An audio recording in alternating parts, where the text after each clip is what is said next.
In the name of thy Son, Jesus the Christ, your Lord, we pray and we thank you, Father. Amen.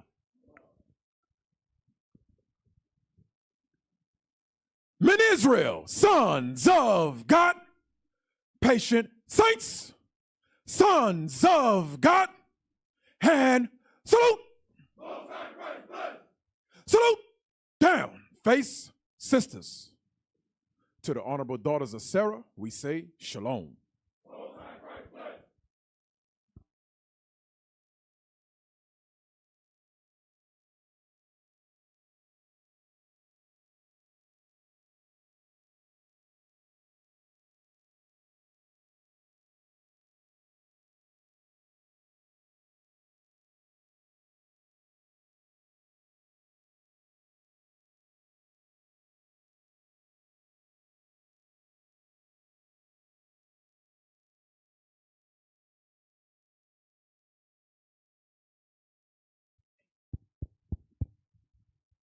Shalom, Israel, shalom. Most That's High in Christ right. bless. Most High in Christ bless. Y'all know what it is. Atlanta, we in the building. That's right. Shout out to Deacon Laba. Shout out to Deke. Here, Tarzan got something to say.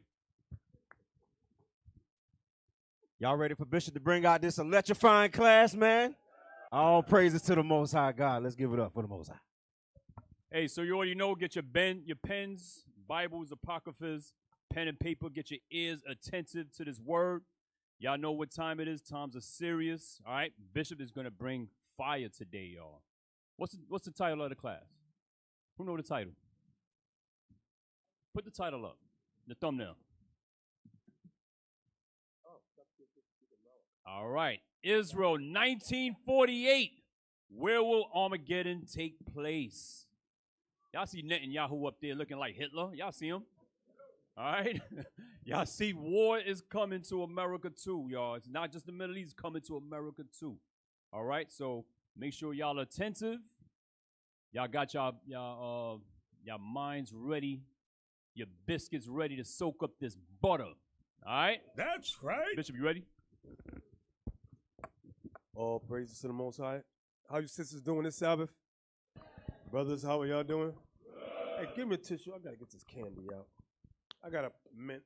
I'm sorry. It ain't professional. It ain't right. I'm looking crazy. Deacon Malachi gave me a cold. Shout out to Deacon Malachi. Pray for him. I got it. X4. X4, turn up X4, the blue mic. Test. All right, I got two now. I got two. All right, so today's class is Israel 1948. Where will Armageddon take place? That's always been a question about where will Armageddon take place. Will it be in America? Will it be in Europe? Where will it be?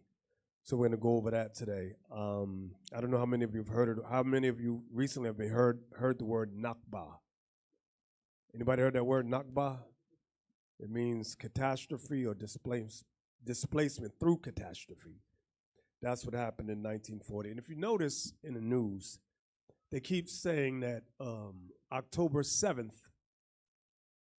is where it began. It did not begin, the turmoil did not begin with Hamas on October 7th. That is a lie. It started back in May 14th, 1948. That's when all the problems started between those two nations.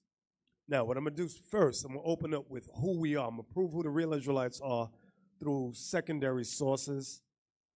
Then I'm going to go into some other history. So let's open up with this. Who's reading for me today? Officer Nathanyel. Officer Nathanyel. All right, read that cover for me. The land of the heart of Livingstone, or the genius of the Bantu. A study of the Bantu tribes of Africa. 100 million souls, with special reference to the agencies which contribute to their civilization. The heart. Jump down to the year it was published.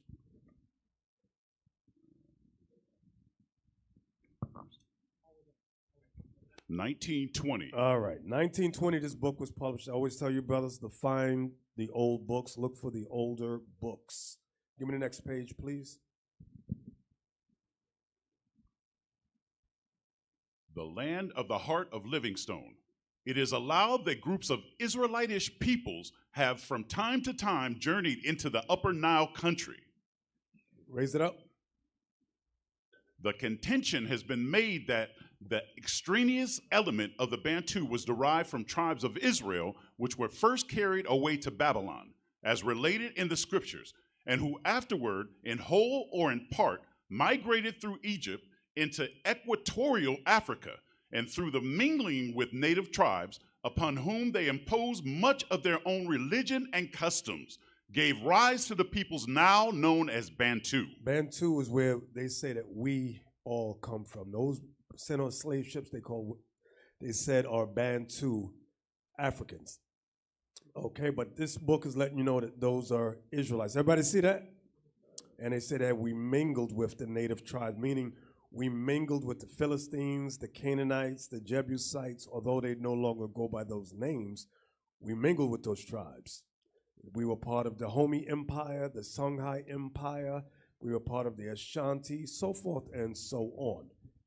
Give me the next book, please. The Flaming Torch in Darkest Africa by William Taylor. Go to the next page, please. The Hebrew nation are at present scattered over the face of the habitable globe. They are numerous in some parts of Asia, particularly the Turkish dominions. Various countries in Africa contain a large number, as Egypt and Ethiopia, and it is computed that there are 400,000 in Morocco, Algiers, and Fez. So here's another book that talks about the Israelites in Africa. Give me the next page, please. The custom to this day of some of their tribes of living in booths constructed from the branches of trees at a certain season of the year, observing ceremonies identical with those of the children of Israel. The liberation of a cock in the wilderness to carry away the transgressions of the people. The practice of circumcision, so general among the Zulus, seemed to link them with the period following the Exodus. So what are they saying? They're saying that they know that the Zulus are part of the Israelites. Go ahead. The traditional history of Abyssinia is Ethiopia. Connects it with that of the Jews 1,000 years before Christ, when it records the visit of the Queen of Sheba to King Solomon. So in this book also they make reference to the Israelites being amongst the Zulus and the Ethiopians. So this is little known history, all right? So now there's a video clip I want to start with. I don't know how many of you saw the news where Netanyahu said that the Arabs are Amalek. Anybody saw that? Wow. But y'all watch sports in Sukiana and Sexy Red, right? Wow. So nobody's seen Netanyahu call the Arabs Amalek. Let's watch the video. Britain and America. Alicia, we only go from the beginning up to 220, okay? All right. But calling Israel's war on Gaza genocidal can get you labeled an extremist. But Israel themselves aren't exactly hiding it. This was part of Prime Minister Netanyahu's speech to the Israeli public on Sunday. You must remember what Amalek has done to you, says our Holy Bible. And we do remember, and we are fighting. Our brave troops and combatants who are now in Gaza or around Gaza and in all other regions in Israel are joining this chain of Jewish heroes, a chain that has started 3,000 years ago from Joshua ben Nun until the heroes of 1948, the Six-Day War, the 73 October War, and all Wait, other pause it. wars. I know it's going kind of quick. I know some of y'all are slow. He said, remember what Amalek did to our forefathers. He said, their forefather Joshua ben Nun. Do you know who that is? Joshua ben Nun? Who is that? Raise your hand if you know. Let me see how many. Okay, only 6 people know. He's making reference. Wait, any women know? Not one sister. Oh, one sister. Only one sister. Joshua ben Nun is Joshua of the tribe of Ephraim in the book of Joshua. He was the son of Nun. He said Nun, but it's Nun, N-U-N. Start from the beginning, please. I need y'all to understand what's being said. And America calling Israel's war on Gaza genocidal can get you labeled an extremist. But Israel themselves aren't exactly hiding it. This was part of Prime Minister Netanyahu's speech to the Israeli public on Sunday. You must remember what Amalek has done to you, says our Holy Bible. And we do remember, and we are fighting. Our brave troops and combatants who are now in Gaza or around Gaza and in all other regions in Israel are joining this chain of Jewish heroes, a chain that has started 3,000 years ago from Joshua ben Nun until the heroes of 1948, the Six-Day War, the 73 October War, and all other wars in this country. Our hero troops, they have one supreme main goal: to completely defeat the murderous enemy and to guarantee our existence in this country. We've always said, never again. Never again is now. Now, the mention of the 1948 war will already be worrying to Palestinians. That was when 700,000 Palestinians were driven from their land in what they know as the Nakba, or catastrophe. But the scariest part of that speech was the biblical reference Netanyahu invoked. He said, quote, "You must remember what Amalek has done to you."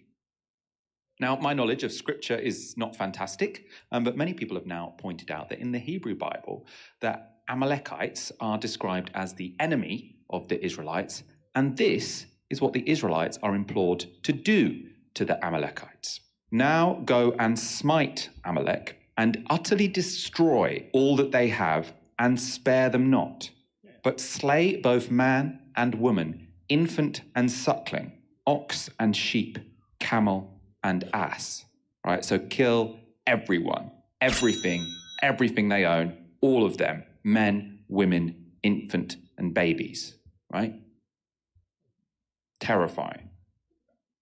For those unfamiliar with biblical references, 2 weeks ago, the former head of Israel's National Security Council expressed his genocidal intent in a more secular idiom in the Israeli newspaper Ynet News. Play on, let me hear what he says. Play on. Giora Island wrote this: Israel needs to create a humanitarian crisis in Gaza, compelling tens of thousands or even hundreds of thousands to seek refuge in Egypt or the Gulf. In order for this to happen, Israel needs to demand 4 key points with greater determination than ever before. 1, the entire population of Gaza will either move to Egypt or move to the Gulf. From our perspective, every building in Gaza known to have Hamas headquarters underneath, including schools and hospitals, is considered a military target. 2, every vehicle in Gaza is considered a military vehicle transporting combatants. Now, that's particularly chilling, seeing the scenes of the tank firing on a car as we did today. Therefore, there is no vehicular traffic, and it does not matter whether it is transporting water or other critical supplies. Number 3, the UN Secretary General has initiated humanitarian aid to Gaza. The Israeli condition for any aid should be a visit by the Red Cross to Israeli hostages and especially the civilians among them. Until this happens, no aid of any kind will be permitted to enter into Gaza. That is, by definition, collective punishment, a war crime. And number 4, intermediators with both diplomatic and military experience will be required to explain in detail these concepts to the rest of the world. It will not be possible to remove Hamas without exerting pressure, and if the Americans do not receive a clear and detailed explanation from Israeli officials and understand that Israel has no choice, it is comparable to the Japanese attack on Pearl Harbor, which led to the launch of an atomic bomb in Japan. So he's talking about an attack on Palestinians to the scale of the atomic bomb. And he concludes by saying this: as a result, Gaza will become a place where no human being can exist. And I say this as a means rather than an end. I say this because there is no other option for ensuring the security of the state of Israel. We are fighting an existential war. Now, you might say that's a former member. Thank you. Hey, do we have the TikTok, Elisha? Okay, great. So now, Netanyahu, Prime Minister Netanyahu, tried to say that the Arabs were the Amalekites. That's wrong. The Arabs are not Amalekites. Who did the Arabs descend from, brothers? Ishmael. Give me Genesis 16:11.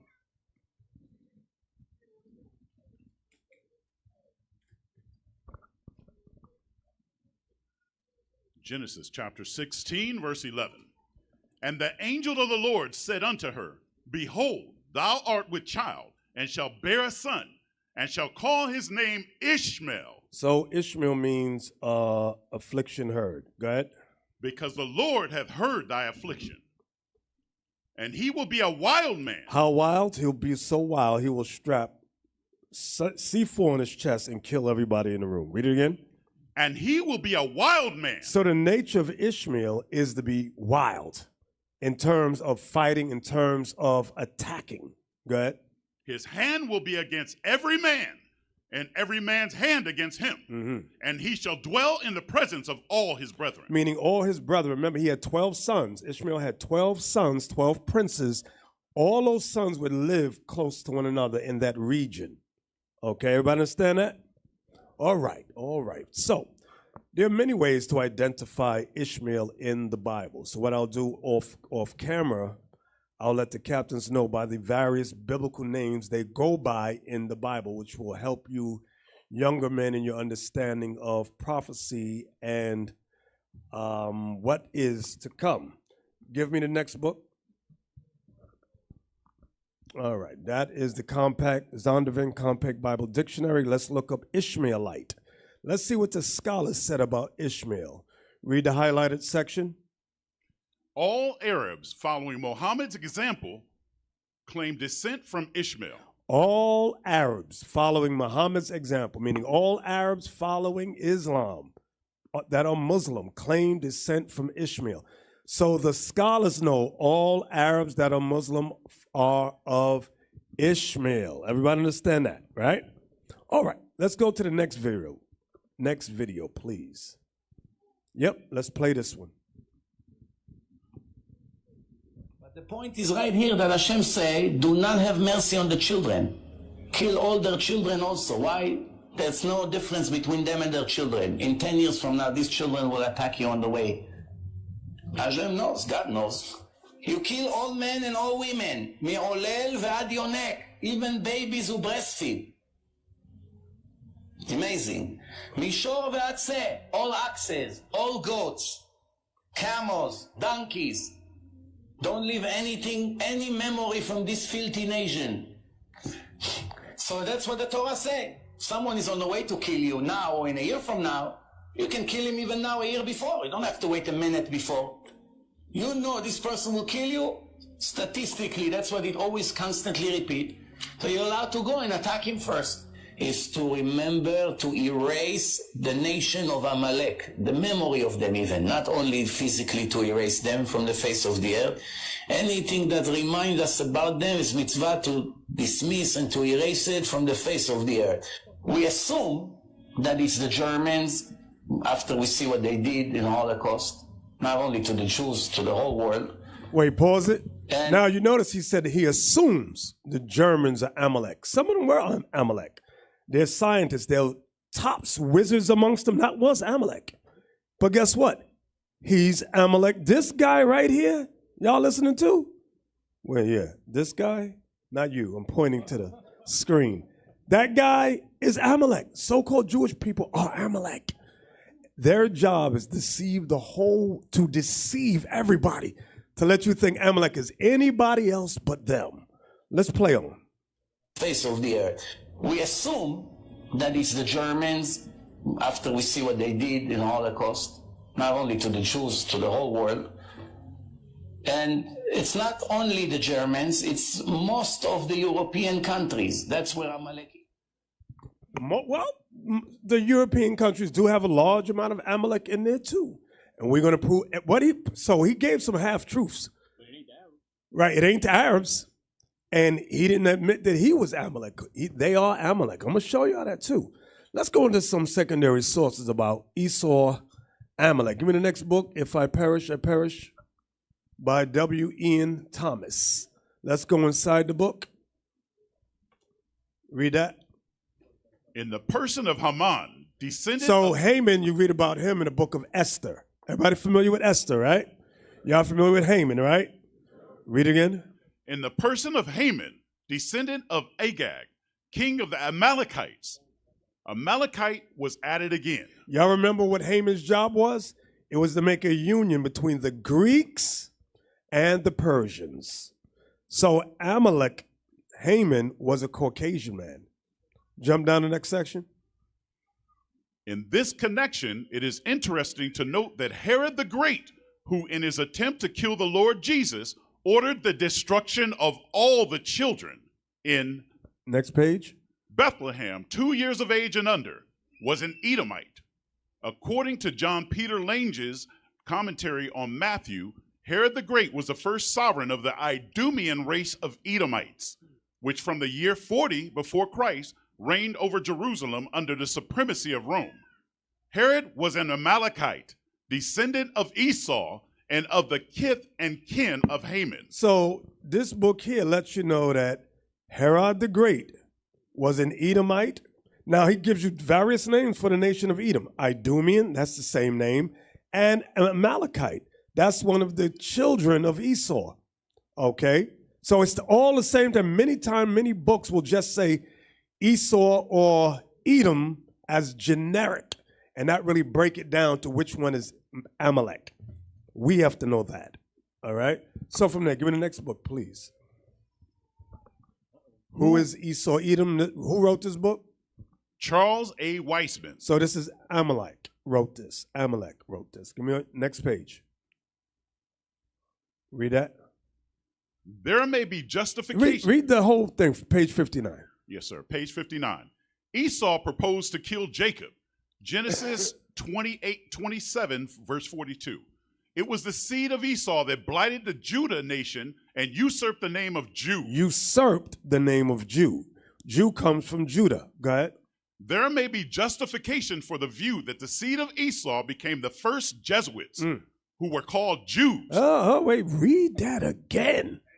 There may be justification for the view that the seed of Esau became the first Jesuits who were called Jews. So the Jesuits were the first ones called Jews. Go ahead. But whose order persecuted the Judahites of Spain. The Judahites of Spain, we went over that, were black men and women. Go ahead.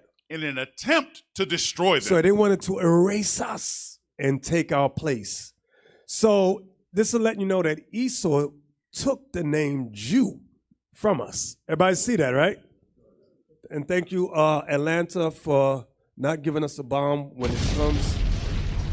I have to give New York much more credit. Let's go to the next page, please. Give me Genesis 25. Before we get to the book, hold on. Let's get Genesis 25, please. I guess Atlanta already knows this information. That's why there's no bombs or anything. We already know that. Okay. Genesis 25, 21.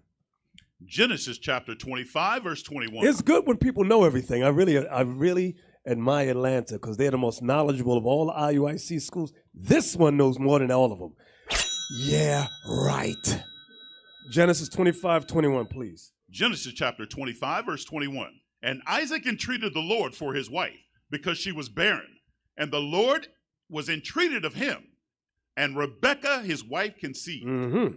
And the children struggled together within her. So the children struggled together. So I'm giving you ample time to find some images of Esau and Jacob struggling together in the womb. Verse 20, read it again from 21 as Atlanta gets themselves together. Yes, Go ahead. And Isaac entreated the Lord for his wife because she was barren. And the Lord was entreated of him. And Rebekah, his wife, conceived. And the children struggled together within her. And she said, if it be so, why am I thus? And she went to inquire of the Lord. So she said, if I'm blessed of God, God has made me pregnant. Why am I having trouble in my womb? Go ahead. And the Lord said unto her, two nations. So that's what you want to hyphen. That's what you want to highlight. Two nations. This is the origin. This is the genesis of two nations. Read it again. And the Lord said unto her, two nations are in thy womb, and two manner of people shall be separated from thy bowels. The next thing when teaching you in a highlight, two manner, meaning two different types. Two manner means two different types of people shall be separated. Separated. Separated. That's for all you teachers out there. Go ahead. And the one people shall be stronger than the other people. Now he gives a characteristic of one people. One group, one of the races would be stronger, able to endure great turmoil. Okay? stronger mentally, spiritually, physically than this other nation. He's talking about us. Go ahead. And the elder shall serve the younger. The elder son, whichever one comes out first, is destined to be a slave to the younger one. He's talking about in the kingdom. Go ahead. And when her days to be delivered were fulfilled, behold, there were twins in her womb. Now, we already read that there were two manner of children, meaning two different types. So these were not identical twins. These were fraternal twins. Go ahead. And the first came out red. Now you got to examine what race of people has the blood showing through their skin. That's these so-called Caucasians. Go ahead. All over like an hairy garment. That's why down south we call them rednecks. It's not just their neck that gets red. They're red from the top of their head to the soles of their feet. Go ahead. And they called his name Esau. This is the daddy, the father of all Caucasians. Go ahead. Verse 26. And after that came his brother out, and his hand took hold on Esau's heel. And his name was called Jacob. And Isaac was 80 years old when she bare them. Go ahead. And the boys grew. So now, the next thing you want to highlight is that they didn't identify Jacob's color. They didn't give his biblical description. Why? Because he looked just like his mother and father, Isaac and Rebekah. He looked just like everybody on the planet from the time of Adam. Brown skin, black people. Go ahead. And the boys grew, and Esau was a cunning hunter, a man of the field. And Jacob was a plain man, dwelling in tents. Come on. And Isaac loved Esau because he did eat of his venison. But Rebekah loved Jacob. And Jacob sowed pottage, and Esau came from the field, and he was faint. And Esau said to Jacob, feed me, I pray thee, with that same red pottage, for I am faint. Therefore was his name called Edom. So it's known as Edom, E-D-O-M. Everybody see that, right? All right. So from there, what we're going to do, give me the next book, okay? Give me the next book. Write this down. Give that to Alicia. Now send that to Joseph. Take a snap. You can take a snapshot of that. Okay. Read that. The Destiny of America. Oh, I'm sorry. That's not what I want. I'm sidetracked. People texting me. Give me Genesis 36 in there. I'm still talking about Esau. I apologize. Genesis 36. Let's start at verse 8. Genesis chapter 36, verse 8. So I'm still explaining Esau, Edom. Go ahead. Thus dwelt Esau in Mount Seir. Where'd he live? In Mount Seir. Brothers, where'd he live? I need to know y'all paying attention. Go ahead, read. Esau is Edom. Esau is who, brothers? Edom, read. And these are the generations of Esau, the father of the Edomites. He's the father of the Edomites. Come on. In Mount Seir. Mm-hmm. These are the names of Esau's son. Eliphaz, the son of Ada, the wife of Esau. Reuel, the son of Bashemath, the wife of Esau. And the sons of Eliphaz were Teman. Now, Teman, you're going to find out about this guy later on. Go ahead. Omar, Zepho, and Gatam. Go ahead. Kenaz. And Timnah was concubine to Eliphaz, Esau's son. And she bare to Eliphaz Amalek. Who'd she bear? Amalek. Go ahead. These were the sons of Ada, Esau's wife. So I wanted to read that because some books won't specify which one is Amalek, which one comes from Gatam or Kenaz or Zepho. They'll just say Edom or Esau. Everybody understand that? From there, give me Exodus 17:16.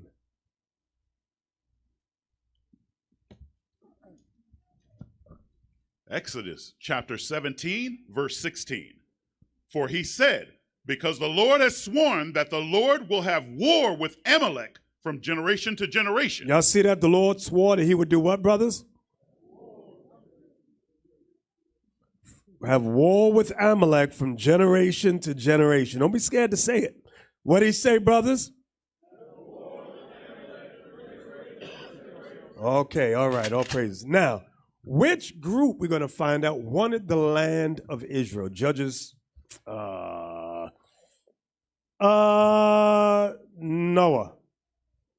Joah.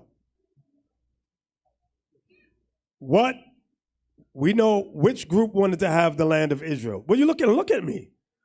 What group of Edomites wanted to have the land of Israel? Shalom, Bishop. Shalom. Amalek. Where will we go to prove that? Judges 3:13. Very good. Very good. Judges 3:13. Let's get that.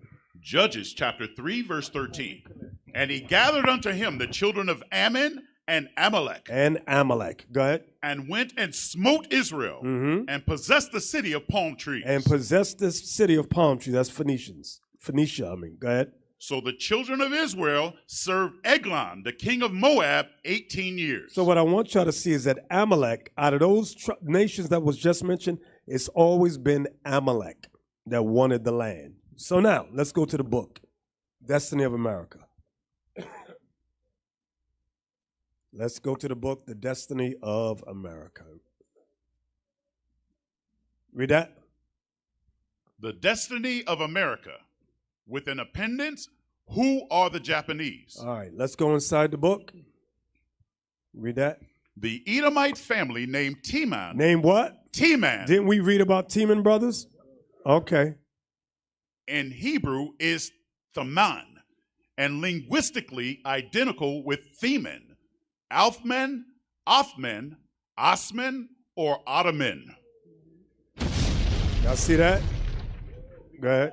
Osman, Ottoman, or Othman is an Edomite family name. So remember, during the Middle Ages, who took over the land of Israel? The Ottoman Empire. Those were Edomites. Go ahead. The historian Gibbon, in his 47th chapter, gives the original form of the name of Othman, the son of Etergrul, as Thaman, now Teman, or more strictly, Theman, was a grandson of Esau. Let's get the next page, please. Read that. Thy mighty men, O Teman, shall be dismayed. Ottoman is therefore the scriptural designation of the house of Edom. Read. In its dominance over Palestine. You see that? Over its dominance over Palestine. Go ahead. And is a striking testimony of the truth of Holy Writ. Next section. Having shown that Teman, Ottoman, and Esau are all Edomite or Edom, as is Mount Seir and Idumea, we can now turn to Obadiah and see what that prophet, who died in 586 BC, foretold, and if it has come to pass. Y'all see that? All praise to the Most High. So we ain't got to make nothing up. And these are their scholars. These are their people writing these things. Okay. Give me the next book, please. Read that for me. The Jewish Encyclopedia. Read the next section. A descriptive record of the history, religion, literature, and customs of the Jewish people from the earliest times to the present day. Next section. Prepared by more than 400 scholars and specialists. So what we're about to read is prepared by more than 400 scholars and specialists of their own so-called Jewish people, the Amalekite people. Let's go inside the book, please. We're going to just jump for time's sake. Read the top. Khazars. Khazars. Go ahead. A people of Turkish origin. Now, you might see that and say, be confused by Turkish, but remember the Turks, the Ottoman Turks, it goes back there. That whole area of the Turks. Jump down to the next highlighted section. Among the classical writers of the Middle Ages, they were known as the Khazars, Khazars, and Akatirs, and in the Russian Chronicle as Khwalises and Ugri Baili. Let's jump over to the side. Go to the side. Read that. In the second half of the 6th century, the Khazars moved westward. They established themselves in a territory bounded by the Sea of Azov, the Don and the Lower Volga, the Caspian Sea, and the Northern Caucasus. All right, stop right there. Go to the next page for time's sake. Zoom in. I want this section go down. Let's start there. Some centuries ago, King Bulan reigned over the Khazars. To him, God appeared in a dream and promised him might and glory. Encouraged by this dream, Bulan went by the road of Darien to the country of Armageddon, where he gained great victories for the Aralis, the Byzantine emperor, and the. He got great victory over the Arabs. The Byzantine emperor and the Gulf of the Ishmaelites sent to him envoys with presents and sages to convert him to their respective religion. Bulan invited also wise men of Israel and proceeded to examine them all, as each of the champions believed his religion to be the best. Bulan separately questioned the Mohammedans and the Christians as to which of the other two religions they considered the better. When both gave preference to that of the Jews, that king perceived that it must be the true religion. He therefore adopted it. Now, give me the next section, go down. This account of the conversion was considered to be of a legendary nature. Harkavi, however, in Biblazvov, and I can't read those, from Arabic and Slavonian sources, that the religious disputation of the Khazarian court is a historical fact. Do y'all see that word? Let's go over to the, give me the next page. Next page, I went to the next page. Yep, zoom in right there. I want everybody to see that. Nathanyel, you can read that for us? Yes, sir. In this letter, Hasdai speaks of the tradition according to which the Khazars once dwelt near the Seir mountains. So who dwelt in Mount Seir, brothers? So they know that the Khazars are Edomites. Everybody see that? All right, now give me the next book. Many of you may have this book. Who got this book? Raise your hand. Okay, 10 brothers. All right, let's go inside the book. I see Atlanta takes their studying very seriously. Let's go inside the book. Read that for us. Our investigations cannot go into problems pertaining to the history of ideas. Wait a minute. How many officers got the book? They're not off. Okay, 2 Atlanta officers got the book. Hey, the book is $10 on Amazon. After class, Not no more it, after today. Damn! Put it on the screen. Let's read this, Nathanyel. Woo!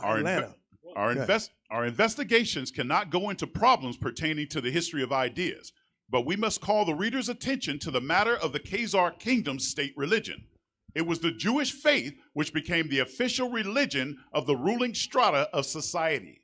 Needless to say, the acceptance of the Jewish faith as the state religion of an ethnically non-Jewish people could be the subject of interesting speculations. We shall, however, confine ourselves to the remark that this official conversation, in defiance of Christian proselytizing by the Byzantium, the Muslim influence from the East, and in spite of the political pressure of these two powers to a religion which had no support from any political power, but was persecuted by nearly all, has come as a surprise to all historians concerned with the Khazars, and cannot be considered as accidental, but must be regarded as a sign of the independent policy pursued by that kingdom. All righty, let's go to the next. Read that. Which leaves us only slightly more bewildered than before. Yet, whereas the sources differ in minor detail, the major facts are beyond dispute. What is in dispute is the fate of the Jewish Khazars after the destruction of their empire in the 12th or 13th century. On this problem, the sources are scant, but various late medieval Khazar settlements are mentioned in the Crimea, in the Ukraine, in Hungary, Poland, and Lithuania. Now, I want y'all to pay close attention to those names. Write them down. Crimea, Ukraine, Hungary, Poland, and Lithuania. You're going to find out in World War II, that's where these people came from, these locations. Let's get the next page. Of a migration of Khazar tribes and communities into those regions of Eastern Europe, mainly Russia and Poland, where at the dawn of the modern age, the greatest concentrations of Jews were found. Mm-hmm. This has led several historians to conjecture that a substantial part, and perhaps the majority of Eastern Jews, and hence of world Jewry, might be of Khazar and not of Semitic origin. Y'all see that? Let's go down to the next page, please. No, go ahead. Read that. The descendants of this settlement, those who stayed where they were, those who immigrated to the United States and to other countries, and those who went to Israel, constitute now the large majority of world Jewry. Y'all see that? Read that whole section right there. Yes, sir. A new approach. A new approach, both to the problem of the relations between the Khazar Jewry and other Jewish communities, and to the question of how far we can go in regarding this Khazar Jewry as the nucleus of the large Jewish settlement in Eastern Europe. The descendants of this settlement, those who stayed where they were, those who immigrated to the United States and to other countries, and those who went to Israel, constitute now the large majority of world Jewry. So now this scholar's letting you know these people are Khazars. They're not of true Israel. They're not real Jews. Next page. Go ahead. This was written before the full extent of the Holocaust was known. But that does not alter the fact that the large majority of surviving Jews in the world is of Eastern European, and thus perhaps mainly of Khazar origin. If so, this would mean that their ancestors came not from the Jordan, but from the Volga. Uh-oh. Not from Canaan, but from the Caucasus. Uh-oh. Once believed to be the cradle of the Aryan race, and that genetically they are more closely related to the Hun, Uighur, Magyar tribes than to the seed of Abraham, Isaac, and Jacob. Should this turn out to be the case, then the term anti-Semitism would become void of meaning, based on a misapprehension shared by both the killers and their victims. The story of the Khazar Empire, as it slowly emerges from the past, begins to look like the most cruel hoax which history has ever perpetrated. That's right. Them bottom half. 11th century Hebrew author Japheth ibn Ali, himself a Karaite, explains the word mamzer, bastard, by the example of the Khazars who became Jews without belonging to the race. Y'all see that? So they're calling these white people mamzers. They are bastards. This ain't me saying from any racist standpoint. This is their people talking about themselves, that they are bastards. I didn't write this. They said they became Jews without belonging to the race. You see that? Next page. Accustomed to the splendid baths of Baghdad, our traveler could not get over the dirtiness of the Turks. The Jews. Wait. Remember who were the Turks? Which one? Right. Okay. Edomites. Very good. The Jews do not The wash. Guz. The Guz do not wash themselves after defecating or urinating. White man ain't gotta wash his hands or nothing. Come on. Remember that joke? Remember that on Boondocks? They said white man ain't gotta wash his hands or nothing. Bishop, hold on a minute. Didn't y'all see that in Israel? Yes. Where he took a dump and just got up, put his pants up, in the middle of shit the his street. drawers and all that. Yep. Go back.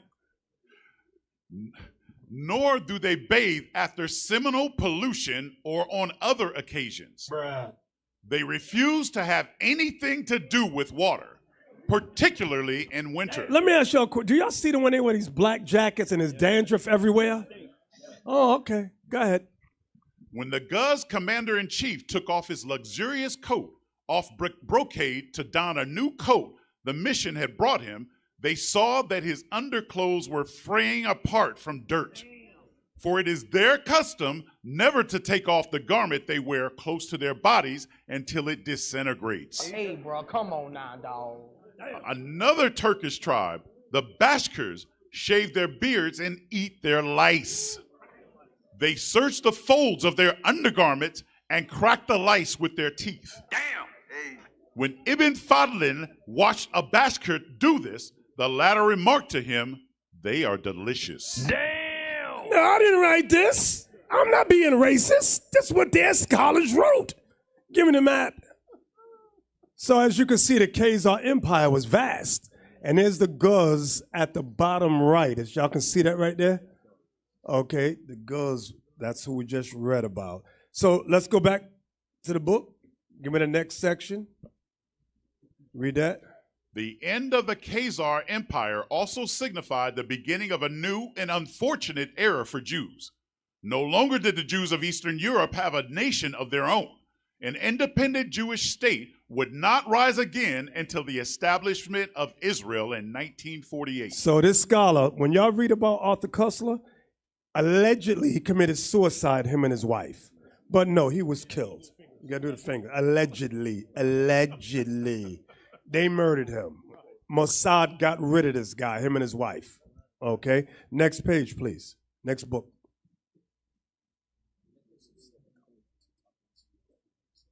Oh, okay. Here. Right there. No. It was No. It was the news right there. Put that on the screen. Chicago Daily Sun-Times. Its name is Israel. U.S. recognizes Jewish state.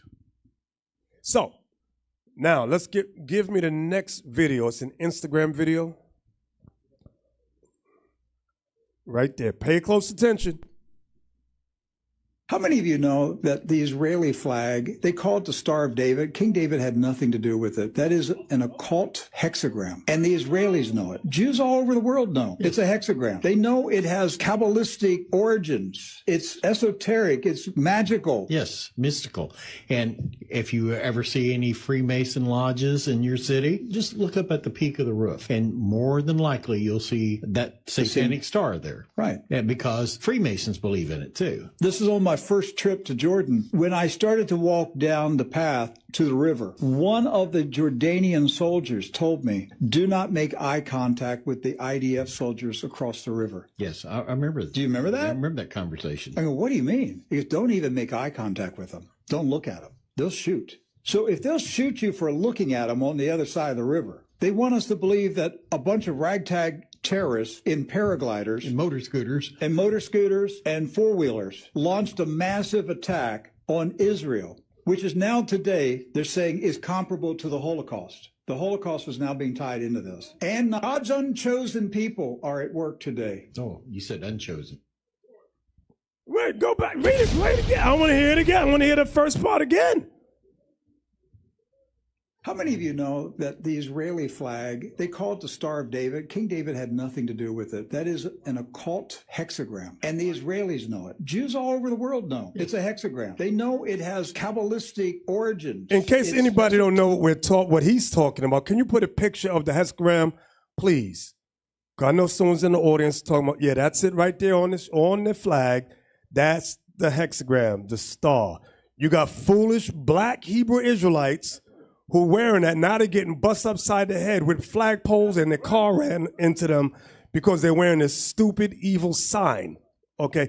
This has nothing to do with God. This has nothing to do with the Bible, okay? Give me that Amos 5:26, please. And when you hear them say, oh, God gave that symbol to David, challenge them, that's a lie. Where is that in the Bible? I want a scripture. I want book, chapter, and verse, nigga, because you's a liar. Use a liar. That was a big thing. I remember that was a big conversation at the old school. Okay. Read that for me. Amos chapter 5, verse 26. But ye have borne the tabernacle of your Moloch and Cain your images, the star of your God, which ye made to yourselves. Therefore will I cause you to go. That's all I wanted. Read it again. I'm sorry. Verse 26. But ye have borne the tabernacle of your Moloch and Cain, your images, the star of your God, which ye made to yourselves. Now, when you look those idols up, the star, they show them as 5-point pentagrams or 6-point hexagrams. You have 5-point pentagrams on it, and then you have some that show 6-point hexagrams. That's what the black Hebrew Israelites are wearing. Give me Acts 7:43.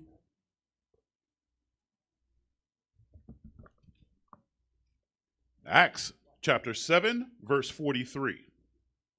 Yea, ye look up the you took up the tabernacle of Moloch, and the star of your god Remphan, figures ye which ye made to worship them, and I will carry you away beyond Babylon. So that star, what it's talking about, goes into that pentagram or hexagram.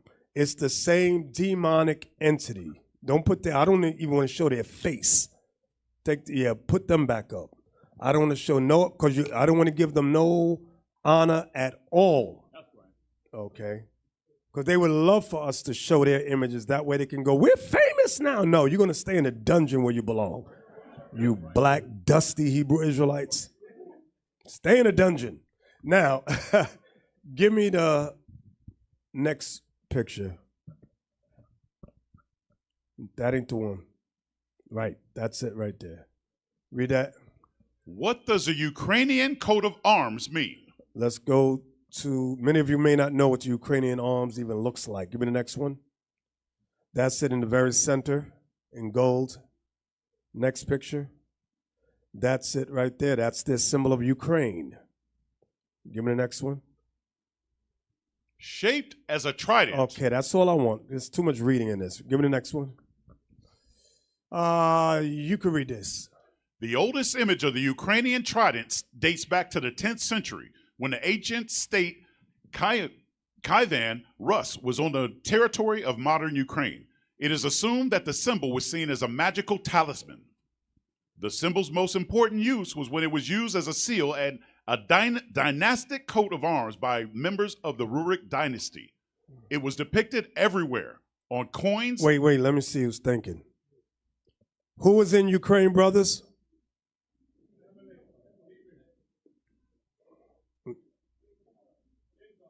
Yes, the Khazars, Esau, Edom, yes. I want y'all to know who we're talking about. It's the same group of people. These people converted to become Jewish. Remember that. Go ahead, read them. It was depicted everywhere on coins, dishes, tombstones, bricks, rings, weapons, equipment, and so on. Most artifacts which document the seal's ancient use date back to the time of Vladimir the Great. So the symbol's polarization is frequently attributed to him. It is. All right, I don't want to read all of that. Give me the next one. Read that. Along with the decline of the Kievan Rus, the sign of the trident also disappeared. It was restored in the 20th century when the question of choosing a coat of arms for the Ukrainian People's Republic arose. All right, give me the next picture. Go ahead. During the Soviet rule, the regime branded the trident as a nationalist sign, and its use was prohibited. In the 20th century, the trident became a symbol of the Ukrainian struggle for independence. All right, give me the next video. It's a video I want. Zoom it. Can you make that bigger or no? Okay, play it. In time and try to actually understand what happened in Khazaria. Why did these Jews convert, or why did these people convert to Judaism? What kind of Judaism they practice, and so on. So here's a map that shows you exactly where the Khazarian Empire was at the time of conversion, about 740. Here is Kiev, way up here on the top, the Black Sea, the Caspian Sea, the Mediterranean is over here. If we extended this down, Israel would be, you'd have Israel be right about here, I think. So it's a big chunk of territory. It includes what would be called the Caucasus region here, countries like Georgia, maybe a little bit of Azerbaijan, all of the eastern side of the Ukraine, meaning the eastern of the Dnipro River, and well into what would be the Don River region of Russia, the Russian Empire, and out here into Kazakhstan. Very, very large territory in the 8th century. And In fact, there is a very significant historian of the period, the late Omelian Pritsak of Harvard, who argued that Kiev itself was founded by Khazars, which is a great irony. If you can imagine that Kiev is really the mother city of the entire Russian civilization, Ukraine, of course, Belarus, and the Russian Empire as well. And I think that it was originally a Jewish trading outpost is quite amazing. But of course, in Kiev, we have a lot. He is telling you that his people, along with all of Russia and them, had converted to Judaism. Everybody understand that? And Judaism, write this word down. Judaism equals Phariseeism. It's the same thing. It's talking about oral traditions of man and some Torah laws. That's what Judaism is. Oral traditions and Torah laws. They did a mix. So Judaism is Phariseeism. I have another book on that explains it. How long? Play on. Quite amazing. But of course, in Kiev, we have a lot of archaeological sites and long-standing traditions that certain places called the Khazar Gate, and this is the Jewish quarter, and it goes back hundreds and hundreds of years, long before we have Eastern European settlement moving into the region, a very, very old Jewish community over there. So you can see it's not an insignificant little territory that became Jewish. It was a really large territory at the time. I think that would probably be something like the size of, let's say, France. It's a very large area, maybe France and Germany combined, actually. So, people have been fascinated with lost Jewish tribes as long as there have been lost Jewish tribes. And that is basically from the 8th century before, well, I said 7th, but I meant the 8th century before the Common Era, when the 10 northern tribes were dispersed throughout the ancient Near East. And ever since then, various cultures many cultures have purported to be the inheritors, genetically, culturally, historically, of those 10 lost tribes. But none of them have really been demonstrated as accurate, although there is some right. So he says the theory of the 10 tribes being them has not been proven, it's not been accurate, because he knows they are Khazarian. Go ahead.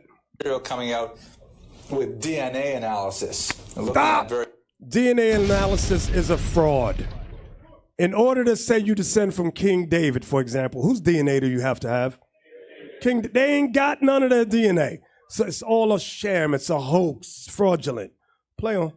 Various populations to try to determine how likely it is that they are in fact Jewish. And especially in Africa, there have been several populations that have been identified as having a very high statistical relationship to contemporary Jews. The Arab history. And this is why we don't go by DNA when it comes to proving who Israel is. Give me the next video, please. Next video. Yep, right there. Listen good. The Russians are fighting the Khazarian mafia in their homeland. They're cutting the head off the snake of the group that has been destroying this planet for generations. What does that have to do with Australia today, here and now? Because they control this country like they control everywhere else, and the Russians, along with many other nations and many other militaries, are actually fighting a subterranean war to exterminate vermin from the planet. Mandates and COVID are just one part of a larger scheme to depopulate the planet. We have been robbed, we have been raped, we have been killed for generations. And the mandate, directed by the government and enforced by the police and provided for by the big pharma, have been exterminating the people. It's all part of the same plan. Many of your former colleagues, previously of the Ozcons and many others, don't share the same views that you're speaking about today. In fact, they decry them and condemn them. Does that make you think twice about the path that you're on? No, if they could read and write, put their heads out of their backsides, they would see for themselves. As we have said from the very beginning, do your own research, folks. As I've said many times, don't trust me. Make up your own mind. But read your own work. So he said the Ukraine that Russia's fighting are Khazarian gangsters. That's what he said. He said they're Khazars. Okay, give me the next video. Most Christian Zionists in America have no idea that the people living in Israel are not native, the area of Palestine, Israel, whatever you want to call it, they were not born there. They immigrated from Europe. Ashkenazi Jews. They were Ashkenazi Jews who came in from Europe and with the rifle took the land. God didn't give it to them. They took it at the point of a rifle shooting Arabs, and they killed Muslims and Christians. They slaughtered them, massacres, women, children, horrible massacres. That is the history of Israel, 1948. And I dare any Christian Zionist to prove me wrong, because I can show you the historical records of the massacres that took place in 48. It was horrible, absolutely horrible, the people who were killed. And because of that, the Arabs developed a fury, an anger that European Ashkenazis just flooded in to Palestine and violently pushed them off their land. All right. Christian Zionists From there, in America. give me the next. It's a website. Now, give me the next one. Y'all remember? Was that no? It was. Was that it? Oh, I'm sorry. Give me Isaiah 29:20. I apologize. It's Isaiah 29:20, and then the site I want to Instagram that you just had up after we read the scripture. Isaiah 29:20. Listen good to this. Isaiah chapter 29, verse 20. Listen good. For the terrible one is brought to naught. The terrible one is Esau, Edom. Read it again. For the terrible one is brought to naught, and the scorner is consumed. So the terrible one is also called the scorner.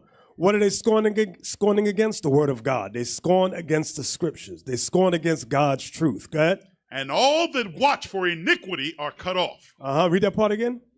And all that watch for iniquity. All that watch for iniquity. They want you to sin. They want you to bear false witness. They want you to lie. Just calling them Jews, that's what they watch for, because they know that's blasphemy when you identify them as Jewish people. Read it again. And all that watch for iniquity are cut off. That make a man an offender That for make a man an offender? An offender for a word. For a word. Good. And lay a snare for him that reproveth in the gate. And they lay a snare for him that reproveth in the gate. Go ahead. And turn aside the just for a thing of naught. So they want everyone to turn aside the just for a thing of naught. We're the just. They want everybody to turn us aside, turn aside the word of God, and join with them. That's not going to happen. Give me that video right there.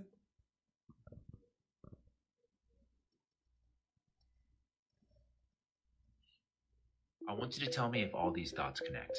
Last week, Israel banned Al Jazeera, a major news publication, from publishing in their country. Not only that, Al Watan Tower, which is the hub of Al Jazeera in Gaza, along with some other media publications, was demolished by Israel last week. Boom, just like that, blown to smithereens. Then Tony Blinken, the U.S. Secretary of State, urged Gaza to censor Al Jazeera's coverage of the genocide currently taking place in Gaza right now, asking them to quote-unquote turn down the volume on Al Jazeera's coverage because it is full of anti-Israel incitement. Did they ever think maybe the anti-Israel sentiment is legitimate because this just happened today? Extremely disturbing. Al Jazeera's veteran journalist Wael Dado's wife, son, and daughter were killed in an Israeli airstrike which targeted a shelter house that they had fled to.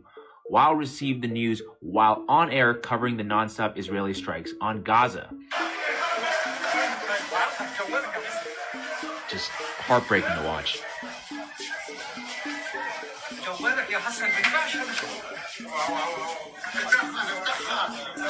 And they admitted to it. בדרך כלל אנחנו יודעים את המטרה, לדוגמה היום הייתה מטרה משפחתו של כתב אל-ג'זירה, אבל בדרך כלל אנחנו יודעים, במקומות שלא יודעים, אז אנחנו מחכים להודעות שלך. In fact, Israel has killed at least 24 journalists, most of them Palestinians, in just the last 2.5 weeks alone. Which does beg the question, if they are deliberately targeting journalists and their families, what does Israel... So from there, now let me show you what they do. We're still dealing with making a man offender for a word. Now, y'all remember the Canary Mission, correct? Now, I was on page 1. Now, look. Look who's on page 1 now. They got an update. Raise it up. what they did, raise it up, keep going. They are looking and trying to identify all the Palestinians in these videos to get them terminated from their jobs, okay, get them kicked out of their schools that they attend. That is their new thing. They've always been doing it, but now they amped it up. Probably hired 1,000 more people using facial recognition to get them kicked out of college, kicked out of high school, and terminated from their jobs. That's what these people do. So now, give me 2 Chronicles 20, please. We're going to talk about the history of Megiddo. Write this down, Megidd.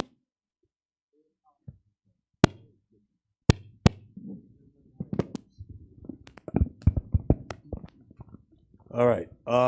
History of Megiddo, Megiddo. We're going to look it up. Give me 2 Chronicles 21st and 20. Let's read about Megiddo. I'm taking y'all the long route. 2 Chronicles chapter 20, verse 20. Mm-hmm. And they rose early in the morning and went forth into the wilderness of Tekoa. And as they went forth... Write that down, Tekoa. Read again. And they rose early in the morning and went forth into the wilderness of Tekoa. And as they went forth, Jehoshaphat stood and said, Hear me, O Judah, and ye inhabitants of Jerusalem. Believe in the Lord your God, so shall ye be established. Believe his prophets, so shall ye prosper. And when he had consulted with the people, he appointed singers unto the Lord, and that should praise the beauty of holiness as they went out before the army, and to say, Praise the Lord, for his mercy endureth forever.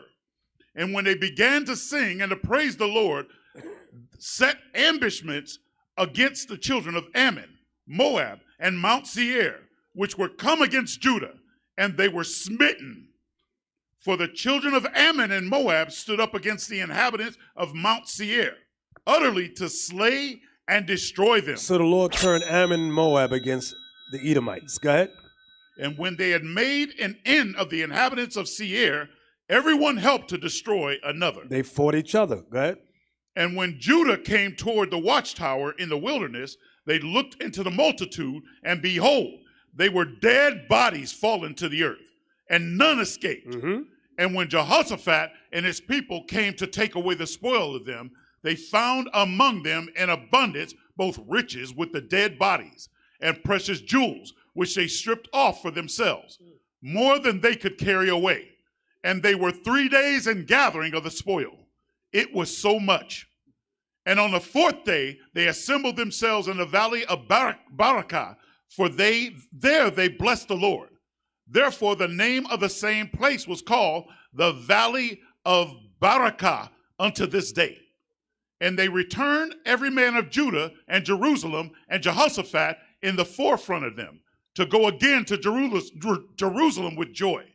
For the Lord had made them to rejoice over their enemies. So Jehoshaphat got a lot of wealth from the dead bodies of Moab, Ammon, and Seir, the Edomites. So it was once called the Valley of Barakah during the time when Chronicles was written.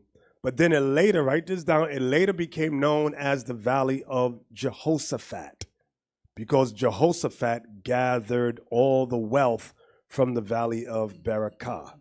Okay? So, and it tells you the location in verse 20, in the wilderness of Tekoa. Write that down. Okay, give me 2 Chronicles 35, verse 19. 2 Chronicles chapter 35, verse 19. In the 18th year of the reign of Josiah was this Passover kept. After all this, when Josiah had prepared the temple, Necho, king of Egypt, came up to fight against the Carchemish by Euphrates, and Josiah went out against him. But he sent ambassadors to him, saying, What have I to do with thee, thou king of Judah? I come not against thee this day, but against the house wherewith I have war. For God commanded me to make haste.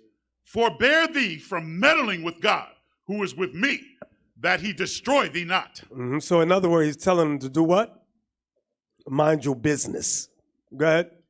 Nevertheless, Josiah would not turn his face from him, but disguised himself, that he might fight with him, and hearkened not unto the words of Necho from the mouth of God, and came to fight in the valley of Megiddo. Write that down. The valley of Megiddo. That's where Josiah went to fight Pharaoh named Necho. Go ahead. Verse 23. And the archer shot at King Josiah, and the king said to his servants, have me away, for I am sore wounded. So King Josiah got jacked up during this war for not minding his business. Go ahead. His servants therefore took him out of that chariot and put him in the second chariot that he had. And they brought him to Jerusalem, and he died. So what we got to learn from this, although the topic is Megiddo, if you see a group of Palestinians protesting, mind your business. That's right. You'll get hit upside the head with flagpoles. You'll be bleeding. Need an ambulance. You get a car. If you're wearing the Magen David, get a car ran into your school. Mind your business. You be calling for backup while you screaming, we ain't no cowards. Come on, stop. What verse we at?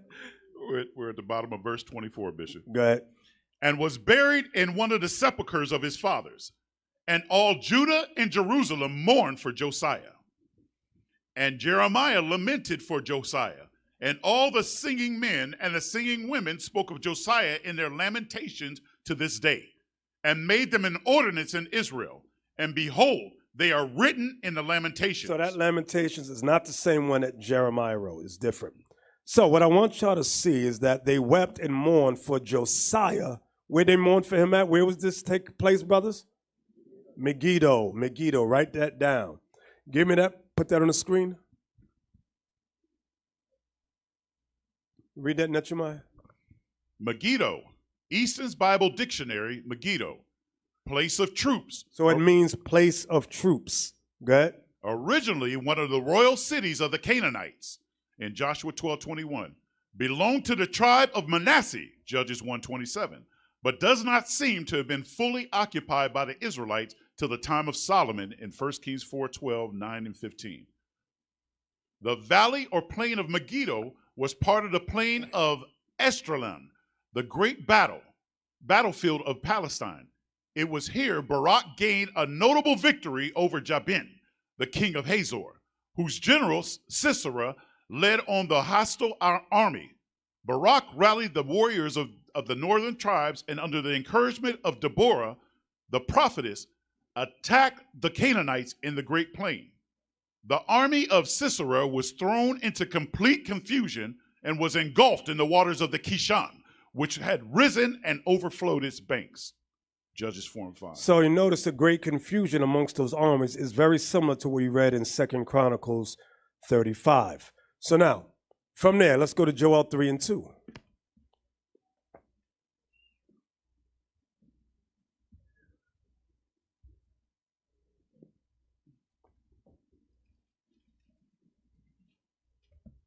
Joel chapter 3, verse 2.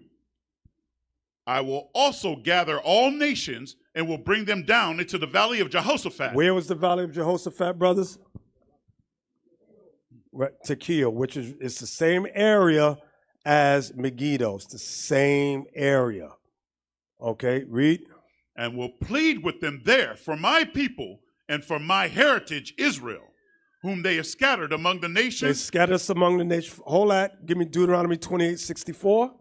So we can get a thought. How did they scatter us among the nations? Deuteronomy chapter 28, verse 64. And the Lord shall scatter thee among all people, from one end of the earth even unto the other. And there thou shalt serve other gods, which neither thou nor thy fathers have known, even wood and stone. So in these last days, they scattered us via the sub-Saharan slave trade and the transatlantic slave trade. Verse 68, please. Verse 68. And the Lord shall bring thee into Egypt again with ships. With what? With ships. With ships. With ships. With ships. Go ahead. By the way whereof I spake unto thee. Thou shalt see it no more again. We wouldn't see it, no Egypt no more again. Go ahead. And there Ye shall be sold unto your enemies. We shall be sold unto our enemies. For bondmen. For slave men. And bondwomen. And slave women. And no man shall buy you. No man shall redeem us from the curses God put on us. Everybody understand that, right? All right. Let's go back to Joel 3 and 2. Joel chapter 3, verse 2. I will also gather all nations and will bring them down into the valley of Jehoshaphat. The valley of Jehoshaphat. Remember we read earlier. The valley of Berechiah became known as the valley of Jehoshaphat, where Jehoshaphat got much riches. That was in Tekoa. That's right near Megiddo. Very similar area. Go ahead. And will plead with them there for my people and for my heritage Israel, whom they have scattered among the nations. Go ahead. And parted my land. And see that? Read it again. And what? And parted my land. So they divided the land of Israel. Everybody understand that, right? Give me the map. Put that map on the screen. Can you zoom in? So that's where Megiddo is. That's where Megiddo is. Give me the next map so it's a little clearer. Y'all see in Israel, you see Megiddo right there. Megiddo is the root word of Armageddon, by the way, in case I didn't tell y'all. Write that down. Armageddon, Megiddo, same word. Okay. That's where it is right there. Right above the West Bank. Give me the photos. This is it here. You can see it. They got a photograph of the area. These are photos of the area where all the armies will be gathered together. All right. From there, give me where I want to go next. Revelation 16 and 12. Revelation chapter 16, verse 12. And the sixth angel poured out his vial upon the great river Euphrates, and the water thereof was dried up. And the waters of the Euphrates River shall be dried up. Go ahead. That the way of the kings of the east. Now there's dams all along Euphrates. All I can do is stop the water. Read that again. I'm sorry. And the sixth angel poured out his vial upon the great river Euphrates, and the water thereof was dried up. That the way of the kings of the east might be prepared. See that? That the way of the kings of the east might be prepared. Go ahead. And I saw three unclean spirits like frogs come out of the mouth of the dragon. Write this down. Politics. Out of the mouth of the dragon is politics. Next. And out of the mouth of the beast. Write this down. Financial, IMF, and World Bank. That's their finance, so they control that. Read. And out of the mouth of the false prophet. Christianity. Read it again, verse 13. One more again. And I saw three unclean spirits like frogs come out of the mouth of the dragon, and out of the mouth of the beast, and out of the mouth of the false prophet. So people are going to be fighting, nations will be fighting for political reasons, financial reasons, and religion. Go ahead. For they are the spirits of devils. They are the spirits of what? Devils. Spirit of what? Devils. What, brothers? Devils. Devils. Go ahead. Working miracles. Working miracles. Go ahead. Which go forth unto the kings of the earth. Which go forth unto the kings of the earth. So their politics goes into the kings of the earth. Their financial policies go to the kings of the earth. And their religion goes to the kings of the earth. Read that part again. For they are the spirits of devils, working miracles, which go forth unto the kings of the earth and of the whole world, to gather them to battle of that great day of God Almighty. Read. Behold, I come as a thief. Blessed is he that watches. So, brothers, sisters, that's why we adjure you all to watch. If we ask you who saw this and there's only 8 of y'all raising your hand, that means y'all not watching. You're watching rap music and basketball. You're going to get caught off guard. Read on. And keepeth his garments. To keep your garments means keep yourself in this book. Keep observing God's laws, his statutes, his commandments, or you're lost. We can't help you. You're just sitting here wasting your time. This is just a hobby or a club or a hangout for you. Go ahead. Lest he walk naked. Lest you walk naked. Meaning, give me that for naked, Exodus 32:25.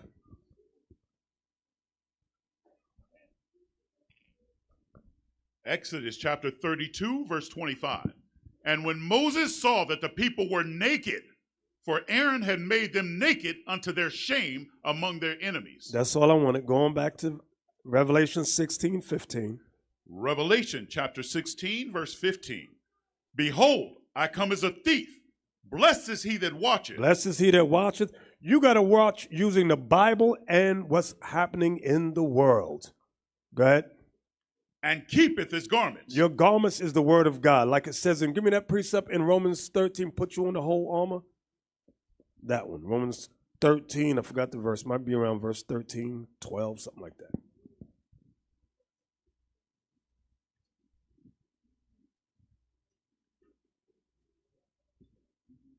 Romans chapter 13, verse 12. The night is far spent, the day is at hand. Let us therefore cast off the works of darkness, and let us put on the armor of light. Put on the armor of light. Y'all understand that? Verse 14, explain that in case you're confused. But put ye on the Lord Jesus Christ. So when it says put on the armor of light, it means put on Christ. Read again. But put ye on the Lord Jesus Christ, and make not provision for the flesh. I mean, if you're watching TikTok videos of twerking, rap music, basketball, football, Atlanta Housewives, whatever the hell you got your head watching, read again. But put ye on the Lord Jesus Christ, and make not provision for the flesh to fulfill the lust thereof. Okay, let's go on back now. Revelation 16, and you was in read 15 again. Revelation chapter 16, verse 15. Behold, I come as a thief. Blessed is he that watcheth and keepeth his garments, lest he walk naked, and they see his shame. Come on. And he gathered them together into a place called in the Hebrew tongue Armageddon. Armageddon is where the word comes from, the word Megiddo. Armageddon is where the word Megiddo is the root of the word. Everybody understand that? Give me Wikipedia, please. Put that on the screen.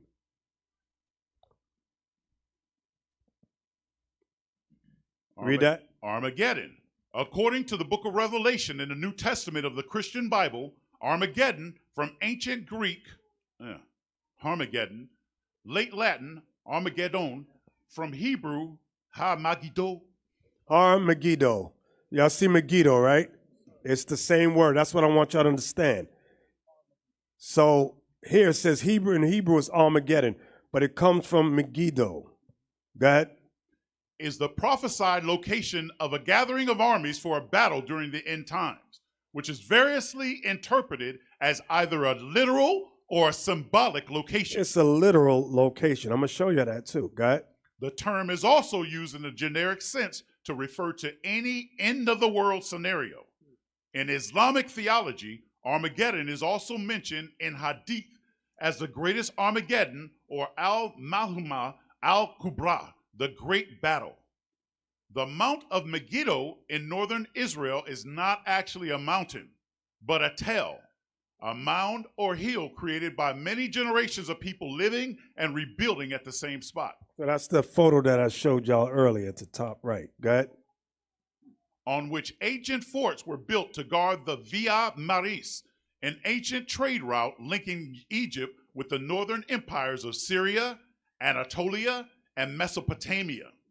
Megiddo was the location of various ancient battles. Because it's a large area. Put that picture back on the screen. It's a large area. It goes all the way back there. Megiddo's not just that little mound you see right there. It goes all the way back there, and it's flat land where you can fight. Go ahead. Including one in the 15th century BC and one in 609 BC. The nearby modern Megiddo is Kibbutz in the Kishon River area. All right, from there, give me Matthew 24. We're going to talk about tribulation just for a moment. Tribulation. People talk about Christ could come back tomorrow. Well, we didn't go through tribulation yet. So that means he ain't going to come back till we go through this. Matthew 24, all I want is 9 and 10. Matthew chapter 24, verse 9. Then shall they deliver you up to be afflicted. See, now this happened back in the past, but it hasn't happened during this time. Read again. Then shall they deliver you up to be afflicted, and shall kill you, and you shall be hated of all nations for my name's sake. And you shall be hated of all nations for Christ's name's sake. What verse was that? 9. Go ahead. And then shall many be offended. When you Israelites see many of us getting put to death and in prison, many of you going to be offended at the gospel. Go ahead. And shall betray one another. Many of you, those of you who are clueless in this class, you don't know what's going on, I already suspect that you're going to betray us later on. That's where my mind goes. Read it again. And then shall many be offended, and shall betray one another, and shall hate one another. And you're going to look for reasons. Oh, I hate you. Why? And you'll find some excuse. Whether it was correction, something your wife did, something your kid did. That's why you hate us, really. Just to justify the hatred within you and the betrayal that you're going to bring against Christ. Okay, later on down the line. Was that verse 10? Yes, sir. Give me Matthew 10:16. Matthew chapter 10, verse 16. Behold, I send you forth as sheep in the midst of wolves. So Christ is sending us out like sheep in the midst of wolves. Go ahead. Be ye therefore wise as serpents. Be wise as serpents, brothers. Go ahead. And harmless as doves. But be harmless. When it comes to doing evil, be harmless. Go ahead. Hey, give me that precept in Romans. I think it's Romans 12. Anybody know what I'm talking about? 16, 19. Bear with me. Romans 16, 19, yes. Romans chapter 16, verse 19. For your obedience is come abroad unto all men. I am glad, therefore, on your behalf. But yet I would have you wise unto that which is good. Be wise when it comes to doing good, keeping God's laws. Be wise. Go ahead. And simple concerning evil. And be simple concerning evil. Everybody understand that? So that's the precept right there. Let's go on back to Matthew 10, verse 17. Matthew chapter 10, verse 17. But beware of men, for they will deliver you up to the council. See that? Beware of men. They will deliver you. We have not gone through this yet. Go ahead. And they will scourge you in their synagogues. And ye shall be brought before governors and kings for my sake. Y'all see that? Go ahead. For a testimony against them and the Gentiles. Come on. But when they deliver you up, take no thought how or what ye shall speak. You ain't got to worry about, let me plan what I'm going to say. Let me write down some scriptures. Don't worry about it, brothers, in that day. Sisters, don't worry about it. Go ahead. For it shall be given you in that same hour what ye shall speak. So the Lord's going to tell us what to say in that moment, in that hour. Okay, come on. For it is not ye that speak, but the Spirit of your Father which speaketh in you. Come on. And the brother shall deliver up the brother to death. So Christ said, don't even be so dependent on your brother. Because some of y'all got brothers that's no damn good. They hate the Bible. They hate everything about keeping God's laws. I got family like that, and I know some of y'all do too. Read that again. And the brother shall deliver up the brother to death, and the father the child. Some of your fathers are no damn good. Okay? Like we see some of them, I call them the orphan camps. They got no father figures in their camps. The whole camp, the oldest one is like 25. You can't make this up. Because their fathers, if they even know their fathers are no damn good. So they look for groups that have no father figures so they could do whatever the hell they want. What's that song? It's a hard life. Nah. Dun, dun. I don't know the words. Hard knock. Yeah, that's them. That's their theme song. Dun, dun, dun, dun, dun, dun. No structure, no nothing. No law, nothing. No discipline. And believe me, there's a woman in the background calling the shots with some of those camps. Big Mama. The prophetess said, okay. Damn. What verse we at?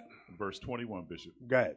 And the children shall rise up against their parents and cause So some of your children, the children shall rise up against their parents. Some of your kids, I don't care how cute they are today, they may grow up to become demons. What we tend, especially black women, what they tend to do, they misconstrue that little cute, adorable baby that's right now, it might be 5 to 8, they're cute, they're adorable. But when they get 15 and 18, they're not that same child. That child, that cute, adorable child is gone.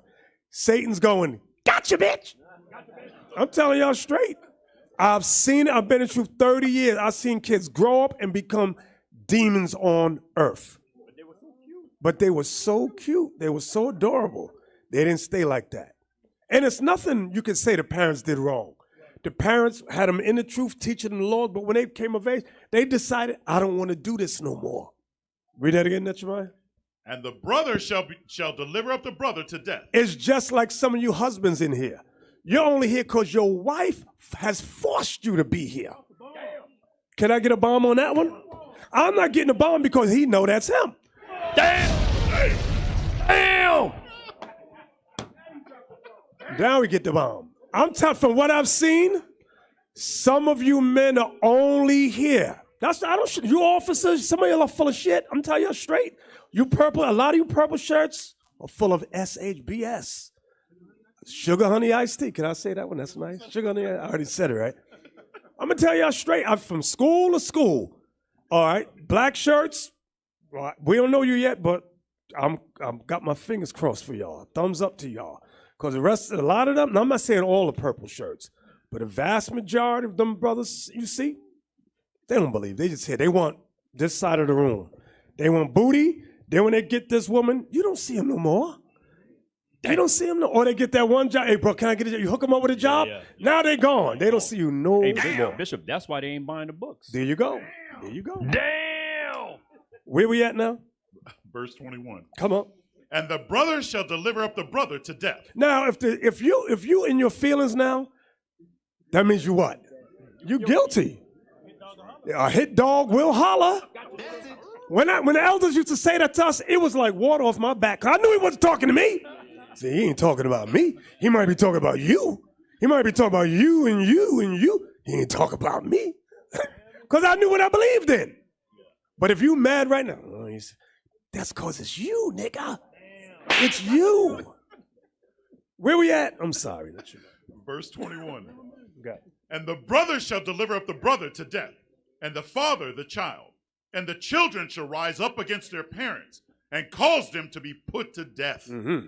And ye shall be hated of all men from my name's sake. See that? You shall be hated of them. There's going to be a propaganda machine against this truth. Believe you me. Believe Christ. Believe what this book says. There will be a propaganda machine against this truth. What verse was that in the Shema? I'm sorry. 22, Bishop. Read on. But he that endured to the end shall be saved. He that shall, read that again? But he that endured to the end shall... Endure what? All that we just read. Being betrayed by your brother, by your kids, by your spouse, by your loved ones. Read again. But he that endured to the end shall be saved. Come on.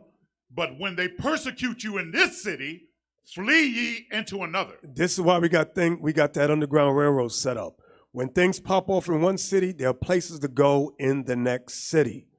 Read again. But when they persecute you in this city, flee ye into another.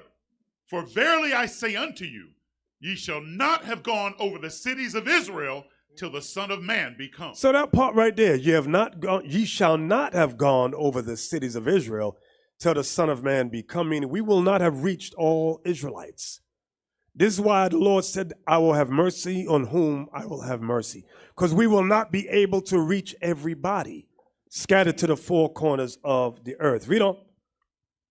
The disciple is not above his master, nor the servant above his Lord. It is enough for the disciple that he be as his master, and the servant as his Lord. If they have called the master of the house Beelzebub, Lord of the flies, the devil, go ahead. How much more shall they call them of his household? So if they call Christ names, they're going to call us names too. This is why I don't get bugged out when people be doing videos on me. Oh, he's a sellout. Oh, he's an agent. Okay, whatever. But I'm enduring in this truth. I'm keeping the commandments. It don't faze me. That's right. Because I understand if they did it to Christ, they're going to do it to us. That's how y'all brothers got to be. You sisters got to be. What are you going to say? Take the blessings, Bishop. There Take you them go. all. Take them all. Give me more blessings. Come on. Verse 26. Fear them not, therefore. Christ said, don't worry about them. Don't fear them. Go ahead. For there is nothing covered that shall not be revealed, and hid that shall not be known. Read. What I tell you in darkness, that speak ye in the light. What I tell you in darkness, that speak ye in light. Hey, give me that precept. The one in, is it John 10? which says, damn, just popped on. We read it last night. It said they went into the house and Christ told them plainly. Mark 4, thank you. Mark 4, here's the precept.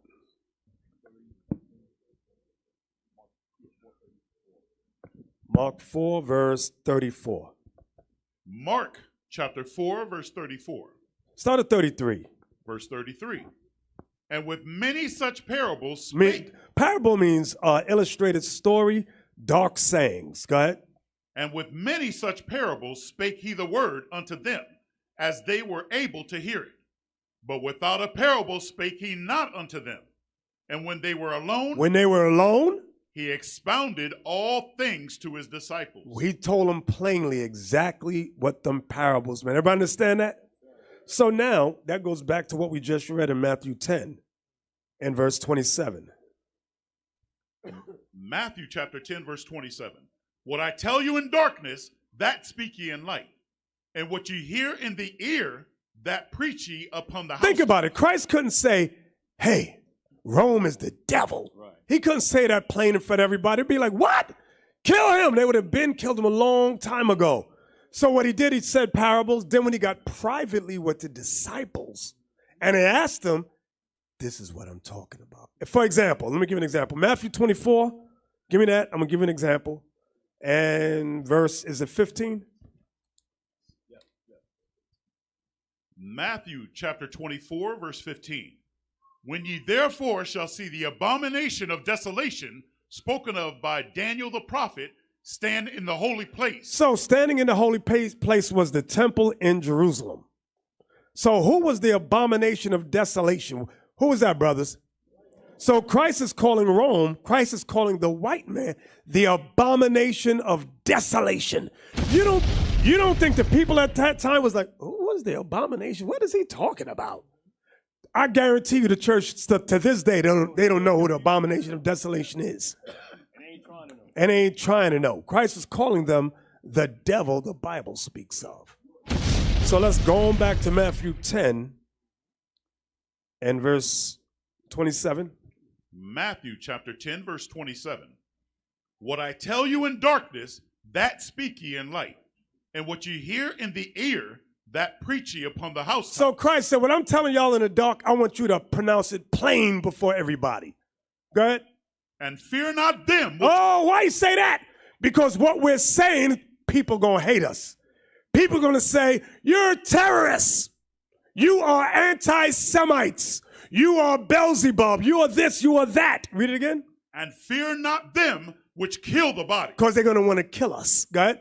But are not able to kill the soul. They can't touch the real us. They can't touch our soul. Go ahead. But rather fear him which is able to destroy both soul and body in hell. That's the lake of fire. Go ahead. Are not two sparrows sold for a farthing?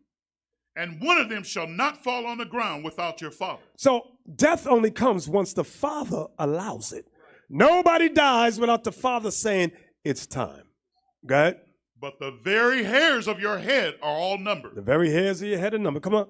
Fear ye not, therefore. So he says it again. Don't be afraid. I'm telling you the second time. Fear ye not. Go ahead. You are more valued than many sparrows. Right. You're more valued than many sparrows. So by the time your death comes, Christ is telling them they're going to die. He says, don't fear. The Father has all the hairs of your head numbered. You're more valued than them sparrows. Go ahead. Whosoever therefore shall confess me before men. Confess me in what context? Confess him in terms of death. Under duress, under stress. Everybody understand that? Go ahead. Him will I confess also before my Father which is in heaven. Come on. But whosoever shall deny me before men, him will I also deny before my Father which is in heaven. In what context? Under duress, under stress, fear of life, fear of death. Some of you betray Christ just for a job's sake. So if you betray Christ for a job, how much more when it comes to life or death? Some of you betray Christ for your family's sake, your spouse's sake, your kid's sake. Your mama. From there, Wisdom of Solomon 2:10. I will love my mama. Wisdom of Solomon, chapter 2, verse 10. Let us oppress the poor. Now wait, read verse 1, then let's jump down so we know what we're talking about. Wisdom of Solomon, chapter 2, verse 1. For the ungodly said, reasoning with themselves, but not aright. Let's jump down to verse 10. So we're talking about who, brothers? The ungodly, and particularly the white man. Go ahead. Let us oppress the poor righteous man. Let us oppress the poor what? Righteous man. Righteous man. Go ahead. Let us not spare the widow, nor reverence the ancient gray hairs of the age. Read. Let our strength be the law of justice. They're using legislation against the just, against the righteous. That's why it says, let our strength be the law of justice. Whose justice? Their justice. They make up laws of anti-Semitism. Understand, there's over 9 Semitic nations, but they'll make you think that the white man, the so-called Jewish man, is the only Semite on the planet. They'll make you think that the Palestinians are not even Semitic when the Palestinians are Semitic. That's why they don't let us on TV. They said, we need some dumb Negroes on TV. Hey, give me Cornel West. He's one of them smart, dummy Negroes. That's what I call him, a smart dummy. Because they're not smart when it comes to the word of God. Okay? A lot of those other motivational speakers that you see on YouTube using the big words, okay, who always talk about economics is the way. The economics, money is the way. Right. Those are stupid, those are smart dummies. House Negroes. Read that again. Let our strength be the law of justice. For that which is feeble is found to be nothing worth. So that which is feeble is talking about the Israelites, us. And they say they were nothing worth. Go ahead. Therefore, let us lie in wait for the righteous, because he is not for our turn. We're not for the white man's turn. Go ahead. And he is clean contrary to our doing. We are opposite to everything this white man has established. Go ahead. He upbraideth us with our offending the law. We upbraid him with him offending the law. The laws that they're making policies on are against God's laws. And we're not following those laws because they're not in conjunction with God's laws. Everybody understand that? Now, there was something I was going to say about this. Something popped in my head. Let me think. Give me a second. You ever hear people say, goes back to you can't, the church. They say God's laws are done away with, right? You heard them say that? Where do you think the white man and his penal law got them laws from about thou shalt not steal, about burglary laws, kidnapping? Where they got that from? The Bible. So when you hear black Christians, and they're always mainly the ones that say that, we're not under the law. But when it comes to that white man, he pull out that penal code. They don't stand before that judge and dare say, hey, judge, we're not under the law. They respect that white man. You best to believe they do. Bishop. Yes. They'll say the laws of God don't stand while they got a seatbelt on. Exactly. Yeah. What's wrong with OC?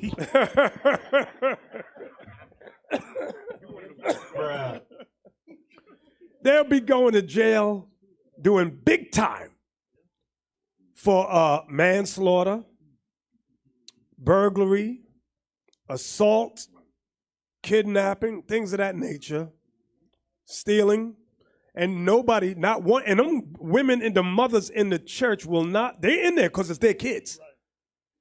If you had only taught that nasty child of yours God's laws, they would not be in this trouble.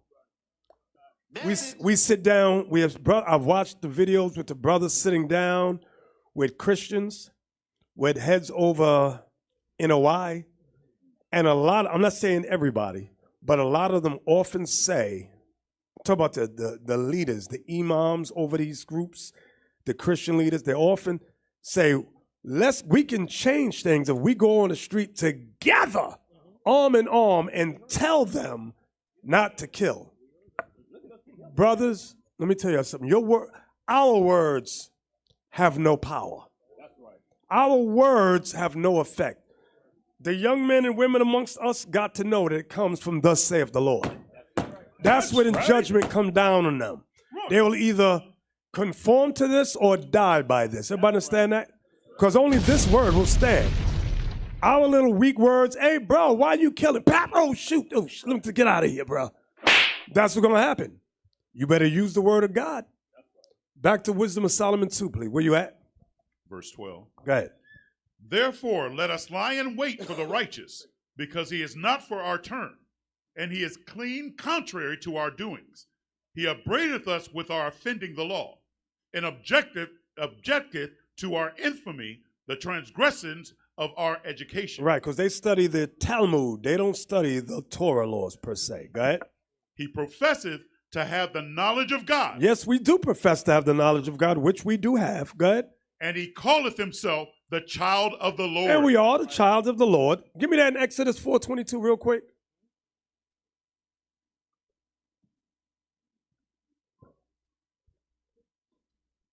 Exodus chapter 4, verse 22. And thou shalt say unto Pharaoh, thus saith the Lord, Israel is my son, even my firstborn. So yes, we are the child of the Lord. Everybody understand that? That's Go back to right. Wisdom of Solomon 2:14. Wisdom of Solomon chapter 2, verse 14. He was made to reprove our thoughts. Yes, that's why we were made. Go ahead. He is grievous unto us, even to behold. They hate the way we look. Go ahead. For his life is not like other men's. Mm-hmm. His ways are of another fashion. We got a different diet. We got a different dress code. We got a different everything. Go ahead. That goes back to Genesis 25. Two manner of people shall be what, brothers? Separated. Go ahead. We are esteemed of him as counterfeits. Ah, you see that? We are esteemed of him as counterfeits. Give me that precept, Revelation 2:9. Counterfeit means fake, phony, fraud. Fugazi. Thank you. Revelation chapter 2, verse 9. I know thy works and tribulation and poverty, but thou art rich. And I know the blasphemy of them which say they are Jews and are not. I know the blasphemy. Put it on the screen. Of them which say they are Jews and are not. Go ahead. But are the synagogue of Satan. That's what Jesus Christ said. And this is what we always got to stress. It's not coming from us from any racial standpoint. It's coming from the Bible. It's coming from the Hebrew scriptures. Go ahead. I mean, that was it. Go back. Wisdom of Solomon chapter 2, verse 16. We are esteemed of him as counterfeits. He abstaineth from our ways as from filthiness. See that? He abstaineth from our ways as from filthiness. Hey, give me that Revelation 18:4. What does it mean? We abstain from their ways as from filthiness. Revelation chapter 18, verse 4. And I heard another voice from heaven saying, come out of her, my people, that ye be not partakers of her sins, and that ye receive not of her plagues. See that? So come out of her, my people, that you be not partakers of her plagues, of her sins. So don't touch their holidays. Don't touch their custom. Don't touch their traditions. Go back. Wisdom of Solomon 2. Wisdom of Solomon chapter 2, verse 16. We are esteemed of him as counterfeits. He abstaineth from our ways as from filthiness. He pronounceth the end of the just to be blessed. Our end shall be blessed. Go ahead. And maketh his boast that God is his father. Our end shall be blessed because we're going to rule the world. Everybody understand that? That's right. Come on. Let us see if his words be true. Here it come. And let us prove what shall happen in the end of him. Mm-hmm.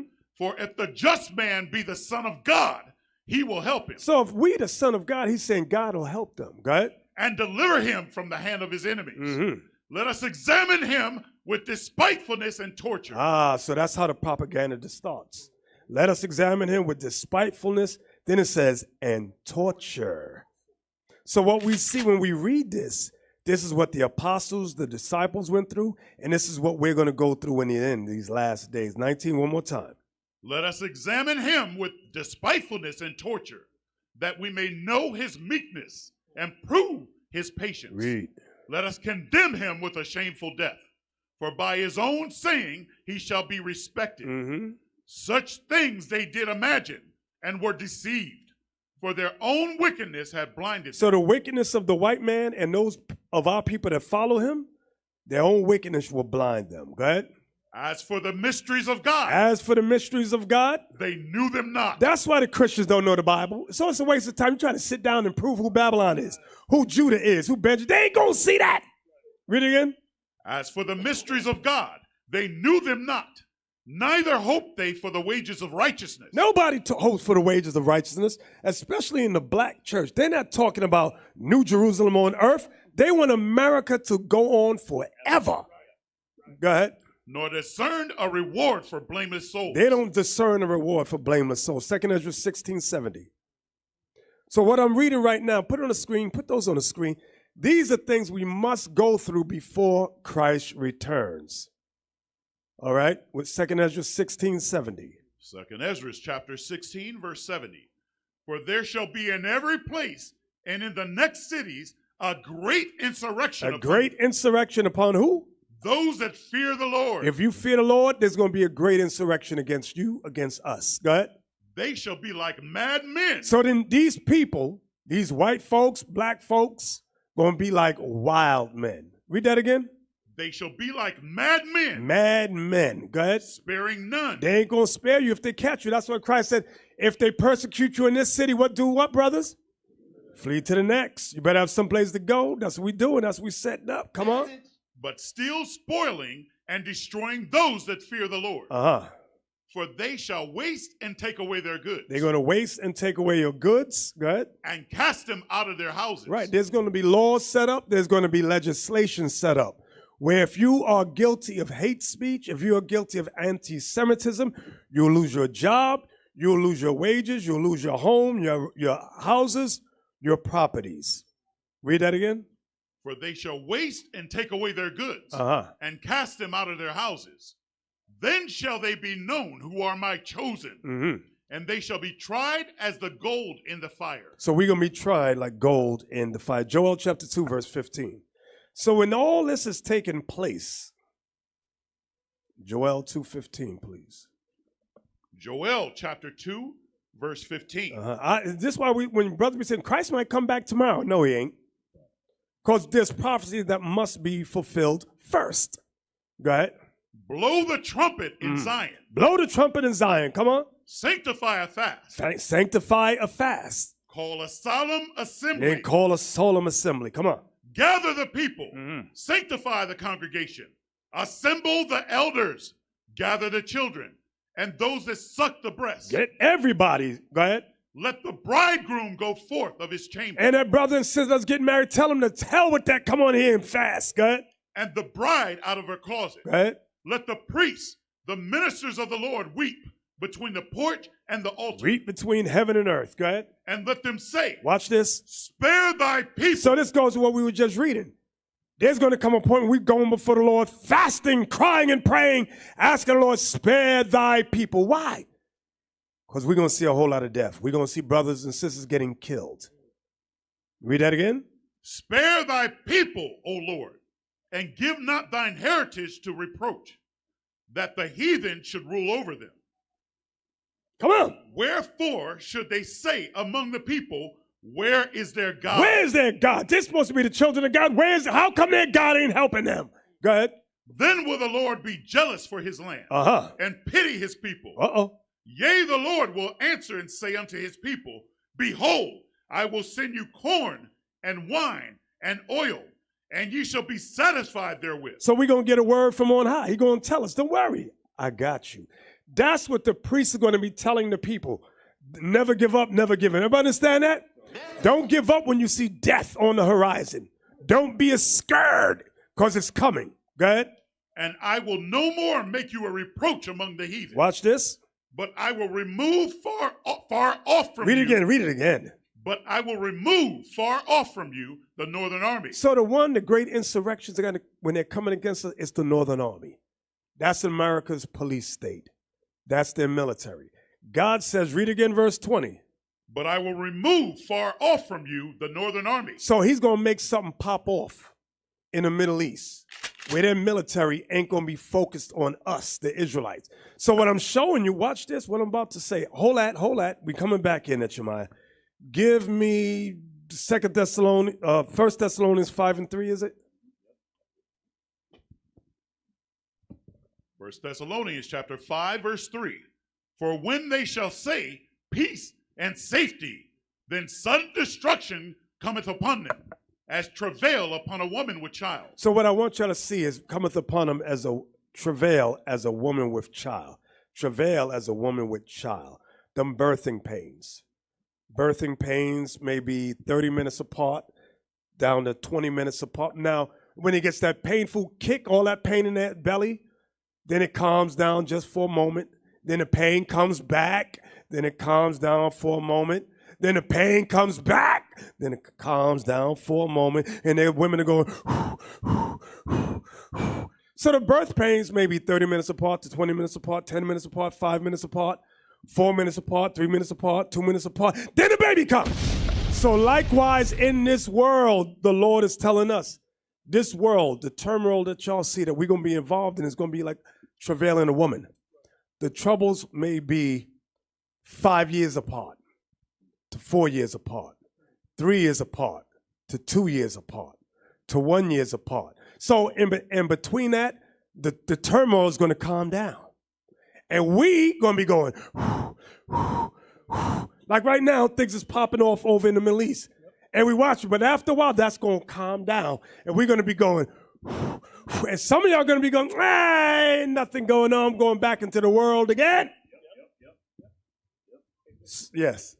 So now from 5 years to 4 years to 3 to 2 to 1, then it's going to get down to 12 months apart, 10 months apart, 8 months apart, 6 months apart, 4 months apart, 2 months apart, then boom, Armageddon. And you're going to see Christ coming through them heavens.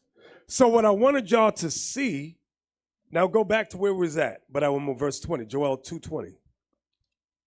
Joel chapter 2, verse 20. But I will remove far off from you the northern army. Stop. So we're going to be going, we got a break. Some of you going to be on the run. You're going to go back into the world trying to hide. Read that again, verse 20. But I will remove far off from you the northern army, and will drive him into a land barren and desolate, with his face toward the east sea. With his face toward the east sea. Hey, can you find me a map? Hey, say what you're going to say while they look for a map. I want to show a map of Israel that shows the Dead Sea and the Mediterranean. You could Google it maybe. Hey, some brothers and sisters, Bishop, because they were just showing Ukraine and Russia speaking about peace treaties. So you know a lot of brothers and sisters, good. No, man, to hell with that. Hasten this thing. Let's get it popping, man. Exactly. You can put that up. That's fine. It's an old map, but you see the Mediterranean right there. It's on the coastline of Israel, and you can see the Dead Sea. Can y'all put a highlight on the Dead Sea? Right there at the bottom next to Reuben. Right there is the Dead Sea. So when we go back to Joel 2, verse 20 again. Joel chapter 2, verse 20.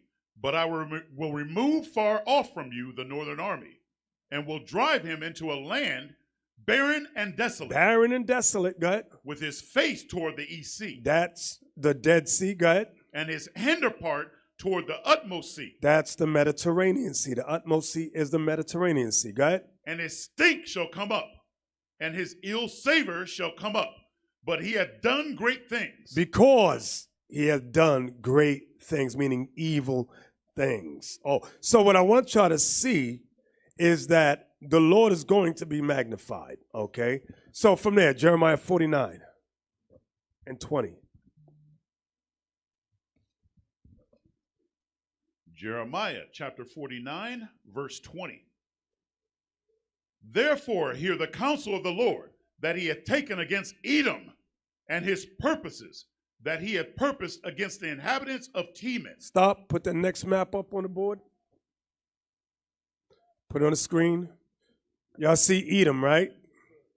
And you can see Teman right there. Read again. Therefore hear the counsel of the Lord, that he has taken against Edom, and his purposes, that he has purposed against the inhabitants of Teman. Surely the least of the flock shall draw them out. The least of the flock shall draw them out. Israel is the least of the Edomite nations. That's the least of the flock. It says, surely the least of the flock shall draw them out. Who's the them? Edom. Go ahead. Surely he shall make their habitations desolate with them. See that? Surely he shall make their habitations desolate with them. So their land's going to get destroyed too. Watch this. The earth is moved at the noise of their fall. The earth is moved at the noise of their fall. Go ahead. At the cry, the noise thereof was heard in the Red Sea. Their noise was heard in the... Read that again, I'm sorry. The earth is moved at the noise of their fall. At the cry, the noise thereof was heard in the Red Sea. Can we put a map with a, that's the Red Sea right there? Thank you. Put it on the screen. That's the Red Sea right there. So that's the area, brothers, right there where these things are going down. Everybody understand that? This is the region where Armageddon's going to take place. Okay? Because right in that area, you got Megiddo. That's that whole area. So read on. The earth is moved at the noise of their fall. At the cry, the noise thereof was heard in the Red Sea. Behold, he shall come up and fly as the eagle. That's America. Read it again. Behold, he shall come up and fly as the eagle. So they coming, dun, dun, dun, dun, here comes America. Big brother's coming. Go ahead. And spread his wings over Bozrah. Y'all see what Bozrah is, right? Y'all see what Bozrah is? Everybody see that? Go ahead. And at that day shall the heart of the mighty men of Edom be as the heart of a woman in her pangs. So they're going to be like the heart of a woman. Give me Joel 3:12. Watch this. Joel 3:12. Joel chapter 3, verse 12. Let the heathen be waked and come up to the valley of Jehoshaphat. See that? Let the heathen be awakened and come up to the valley of Jehoshaphat. That's give me the next map. The valley of Jehoshaphat. See where we got Megiddo at? It's that same area, that same region. See where I got Euphrates and you got Megiddo right there? From there all the way up to the Euphrates River. Israel's in that right there. Israel's right there where Megiddo is. The land up towards Damascus, Syria, Lebanon, all of that. That's the region right there. Read that again. Let the heathen be wakened and come up to the valley of Jehoshaphat. Go ahead. For there will I sit to judge all the heathen round about. There will I sit to judge all the heathen round about. Go ahead. That's the 8. Verse. Jump over to verse 2. Verse 2. I will also gather all nations and will bring them down into the valley of Jehoshaphat and will plead with them there for my people and for my heritage Israel, whom they have scattered among the nations and parted my land. Verse 12 again. Verse 12. Let the heathen be wakened and come up to the valley of Jehoshaphat, for there will I sit to judge all the heathen round about. Mm-hmm. Put ye in the sickle, for the harvest is ripe.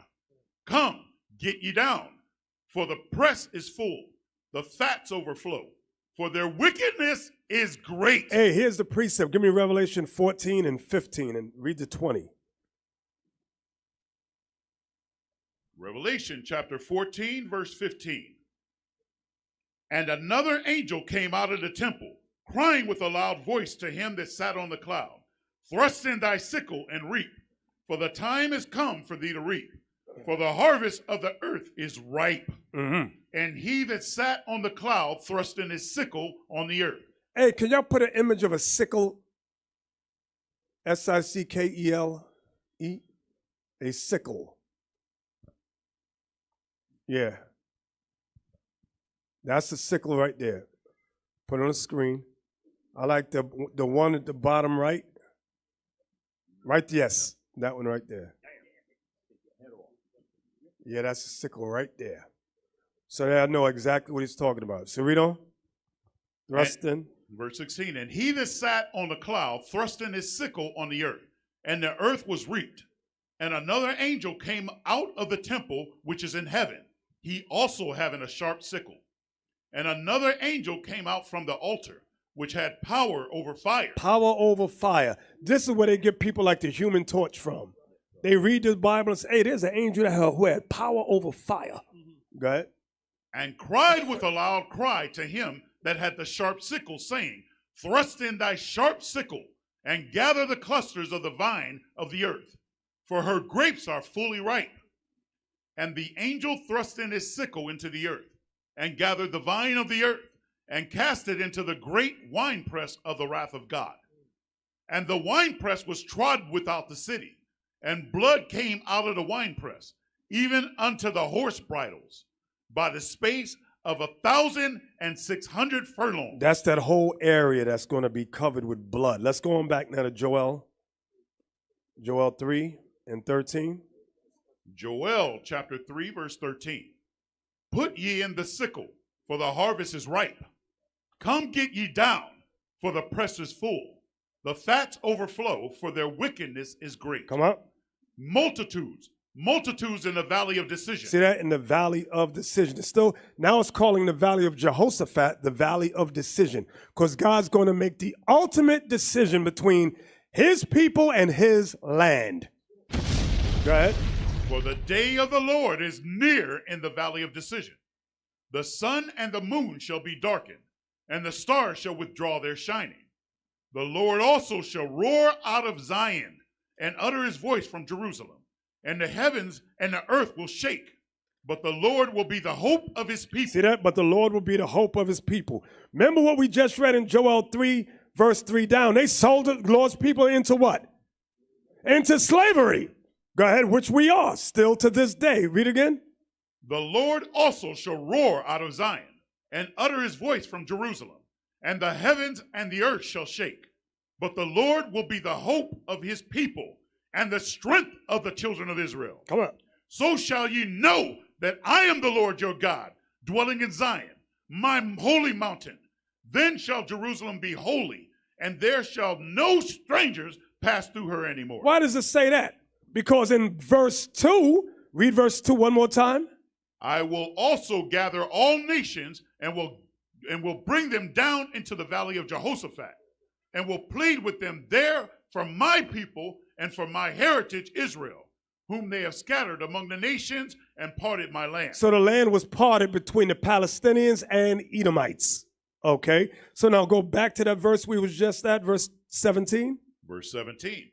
So shall you know that I am the Lord your God, dwelling in Zion, my holy mountain. Then shall Jerusalem be holy, and there shall no strangers pass through her anymore. There's going to be no other nations that ever come through that land ever again. Go ahead. And it shall come to pass in that day that the mountains shall drop down new wine, and the hills shall flow with milk, and all the rivers of Judah shall flow with waters, and a fountain shall come forth out of the house of the Lord, and shall water the valley of Shittim. Egypt shall be a desolation. So when it says Egypt shall be a desolation, that's not talking about the literal Egypt. How do we know that? Because somebody might say, well, how do you know it's not the literal Egypt? Because in Zechariah, get Zechariah real quick, 14:16. This is how we know. Zechariah chapter 14, verse 16. And it shall come to pass that everyone that is left of all the nations which came against Jerusalem shall even go up from year to year to worship the King, the Lord of hosts, and to keep the Feast of Tabernacles. Come on. And it shall be that whoso will not come up of all the families of the earth unto Jerusalem to worship the King, the Lord of hosts. So everybody going to have to come up to worship the King. Go ahead. Even upon them shall be no rain. It'll be a drought in your land. Go ahead. And if the family of Egypt and if the family of Egypt, go ahead, go not up and come not, that have no rain.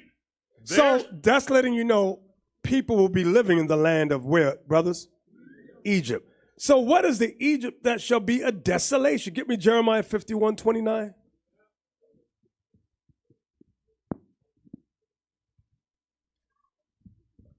Jeremiah chapter 51, verse 29. And the land shall tremble in sorrow, for every purpose of the Lord shall be performed against Babylon, to make the land of Babylon a desolation without an inhabitant. Y'all see that? So it's talking about Babylon. Babylon is the land that shall be a desolation without an inhabitant. And Babylon is the United States of America. People, how do you know that? Give me that real quick. Zechariah 2:6. Zechariah 2:6. Zechariah chapter 2, verse 6. Ho, ho, come forth and flee from the land of the north. The land of the north is North America. Go ahead. Saith the Lord. Saith the Lord. For I have spread you abroad as the four winds of the heaven, saith the Lord. Deliver thyself, O Zion, that dwelleth with the daughter of Babylon. Now it's calling the north, the land of the north, the daughter of Babylon. The daughter of Babylon is Edom. Y'all remember that? Psalms 137, verse 7 and 8. We ain't going to get it today. Let's go on back to Joel 3. I just wanted to clear those parts up. 3:19, one more again. Joel chapter 3, verse 19. Egypt shall be a desolation, and Edom shall be a desolate wilderness. Now, go ahead, I'm sorry. For the violence against the children of Judah, because they have shed innocent blood in their land. So now, people use that. Well, they don't use this, but this is the precept to Deuteronomy 23:7. Read that real quick. I think it's Deuteronomy 23:7.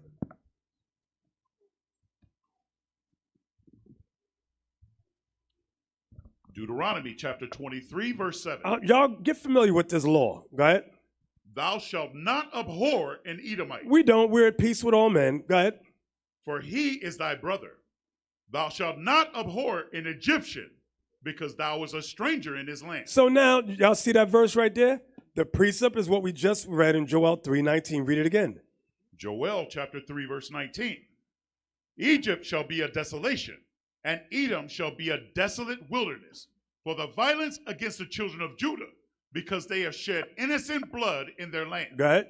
But Judah shall dwell forever. See that? Judah shall dwell forever. Go ahead. And Jerusalem from generation to generation. Read. For I will cleanse their blood that I have not cleansed. He's going to cleanse us from all unrighteousness. And that's so heavy right there. It's not only talking spiritually, it's talking physically also, because we're going to have our new bodies. Go ahead. For the Lord dwelleth in Zion. For the Lord dwelleth in Zion. Y'all see that? From there, Zechariah 14.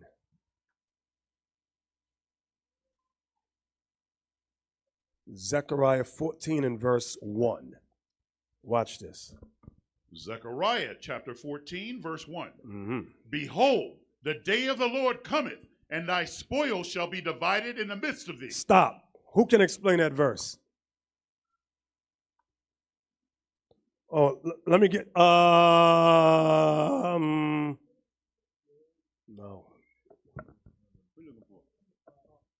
Asa, explain that verse.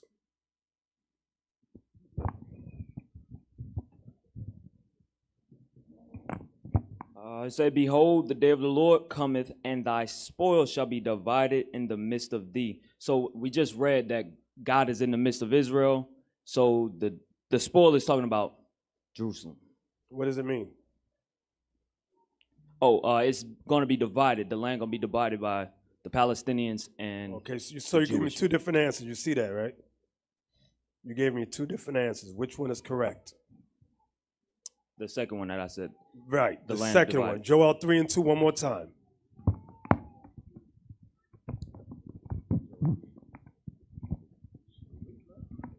Read.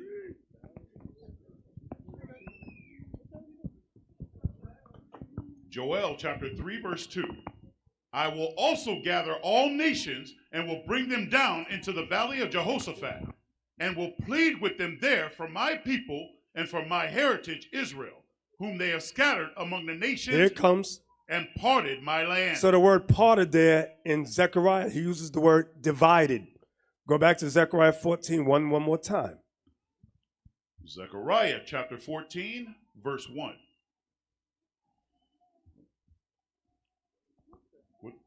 Was it 1, Bishop? Yes, 1. Behold, the day of the Lord cometh, and thy spoil shall be divided in the midst of thee. So the spoils talk about the land that's going to be divided, the land that's parted. Everybody understand that? I hope y'all taking good notes. Read. For I will gather all nations against Jerusalem to battle. See, this is saying the same thing Joel chapter 3 is saying. Go ahead. And the city shall be taken, and the houses rifled, and the women ravished. The women are raped. Go ahead. And half of the city shall go forth into captivity. Meaning prisoners of war. Go ahead. And the residue of the people shall not be cut off from the city. There's still going to be people there, them heathen that's still there. They're still going to be there. Now remember, in the land, not only do you have Edomites and Arabs, you also got Israelites there. You got our people in Dimona that's there. You got the Ethiopians, which is our people that's there. And you got the refugees from Sudan, Chad, and Ghana that's there too. The Afro-Palestinians are there. Everybody understand that? Read. Verse 3. Then shall the Lord go forth and fight against those nations, as when he fought in the day of battle. So when Israel pops off, when everything pops off there, all the nations going to gather against it. America's going to come to Israel's rescue, or so they think. And when that happens, that's when the Lord's going to come back. Read. And his feet shall stand. Wait. Read verse 3 again. Verse 3. Then shall the Lord go forth and fight against those nations, as when he fought in the day of battle. And his feet shall stand in that day upon the Mount of Olives, which is before Jerusalem on the east. Stop. Give me the next map.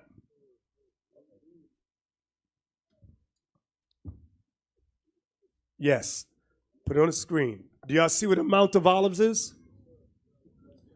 So when people tell you it's not happening over there, that's the exact region it's going to happen.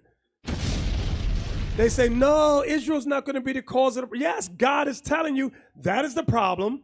That is where Christ is going to land with his big black boots on the ground and crush everybody. That is the region right there. That is the valley of Jehoshaphat. That is Megiddo. That is Armageddon. That's all of that right there. From Israel all the way up. That's where all the nations are going to be. Everybody see that? I hope you understand. Verse 4, one more again. And his feet shall stand in that day upon the Mount of Olives, which is before Jerusalem on the east. Can y'all give me some images of Christ now? He's standing there with a sword or something. Oh, God, that ain't Christ. Yeah, those images right there. Go ahead, read it again. And his feet shall stand in that day upon the Mount of Olives, which is before Jerusalem on the east. And the Mount of Olives shall cleave in the midst thereof. See that part? The Mount of Olives shall cleave in the midst thereof. Go ahead. Toward the east. Toward the east. And toward the west. Toward the west. And there shall be a very great valley. And half of the mountain shall remove toward the north, and half of it toward the south. Now this earthquake is going to be so tremendous. Y'all can stop the images there. It's going to be so terrible. That earthquake is going to reach to this side of the world.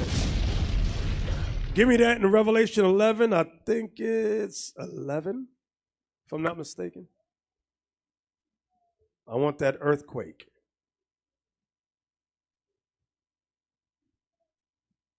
Revelation 11 and verse, that's not 11.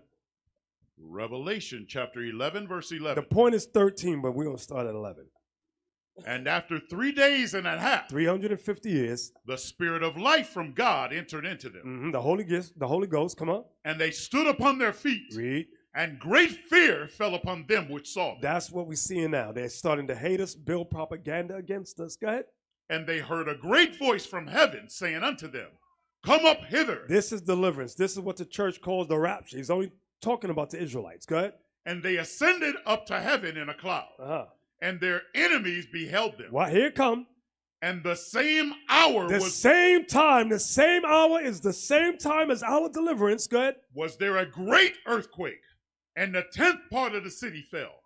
And in the earthquake were slain of men 7,000. And the remnant were affrighted and gave glory to the God of heaven. That's the same earthquake. Go back to Zechariah 14, verse 5. Zechariah chapter 14, verse 5. And ye shall flee to the valley of the mountains, for the valley of the mountains shall reach unto Azai. Yea, ye shall flee like as you fled from before the earthquake in the days of Uzziah, king of Judah. And the Lord my God shall come, and all the saints with thee. That was it. And all the saints, that's the part, and all the saints with thee. That's what we read in Revelation. From there. Give me Matthew 24:15. I think we read this earlier, but I want to read it again. Matthew chapter 24, verse 15.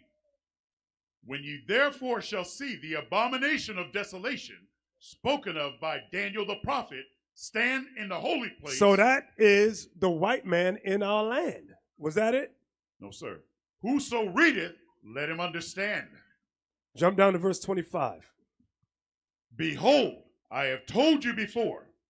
Wherefore, if they shall say unto you, Behold, he is in the desert. Oh, people are going to say this about Christ. He's in Arabia. He's in the three Abrahamic faiths. Go over there. Go ahead. Go not forth. Don't go. Go ahead. Behold, he is in the secret chamber. He's in the secret chambers. Believe it not. For as the lightning cometh out of the east, and shineth even unto the west, so shall also the coming of the Son of Man be. Y'all see that right there? Go ahead. For wheresoever the carcass is, there will the eagles be gathered together. Where those dead bodies are, that's where the eagles are. That's Armageddon. When you got dead, eagles eat dead things. The carcasses, eagles, vultures, they're all in that similar family, birds of prey. So Christ says, read again verse 28. For wheresoever the carcass is, there will the eagles be gathered together. Now we're going to get to precept in Revelation 19. Right, not right now. Y'all just remember it. Write it down. Revelation 19. Let me just get it real quick because I know somebody's going to ask me later on. I didn't get that precept, Bishop. Give me that in Revelation 19 about the birds. 19:17. Revelation chapter 19, verse 17. And I saw an angel standing in the sun, and he cried with a loud voice, saying to all the fowls that fly in the midst of heaven, come and gather yourselves together unto the supper of the great God, that you may eat the flesh of kings, and flesh of the captains, and the flesh of mighty men, and the flesh of horses, and of them that sit on them, and the flesh of all men, both free and bond, both small and great. So let's go back now. So when during the Battle of Armageddon, this last war, there's going to be a lot of dead bodies, hundreds and thousands of dead bodies, and the birds is going to feast on them. So in Matthew 24 and 28 again. Matthew chapter 24, verse 28.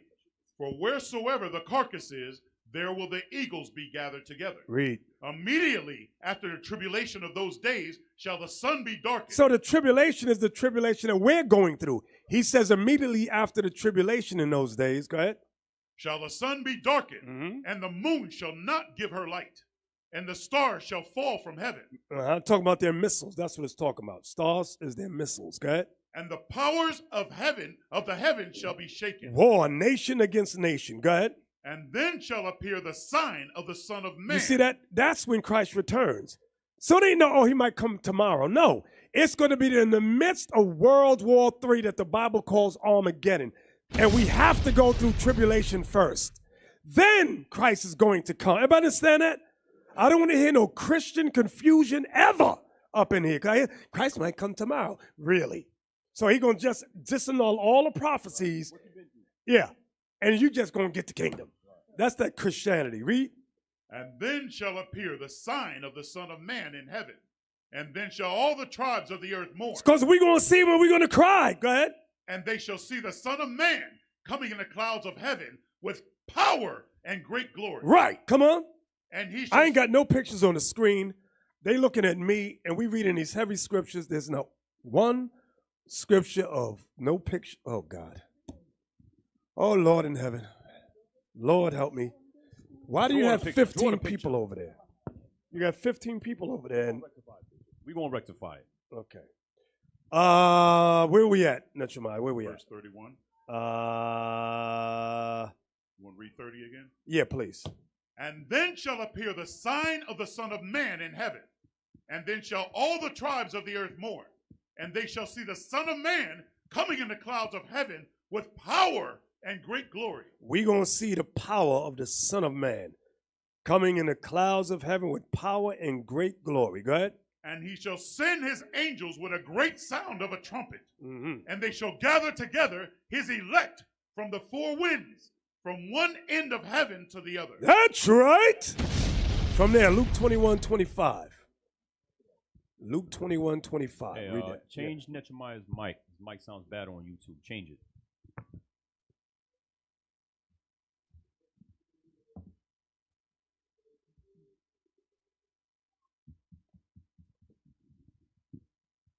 All right, let me know when we get it. Everybody keeping up? All right, all right.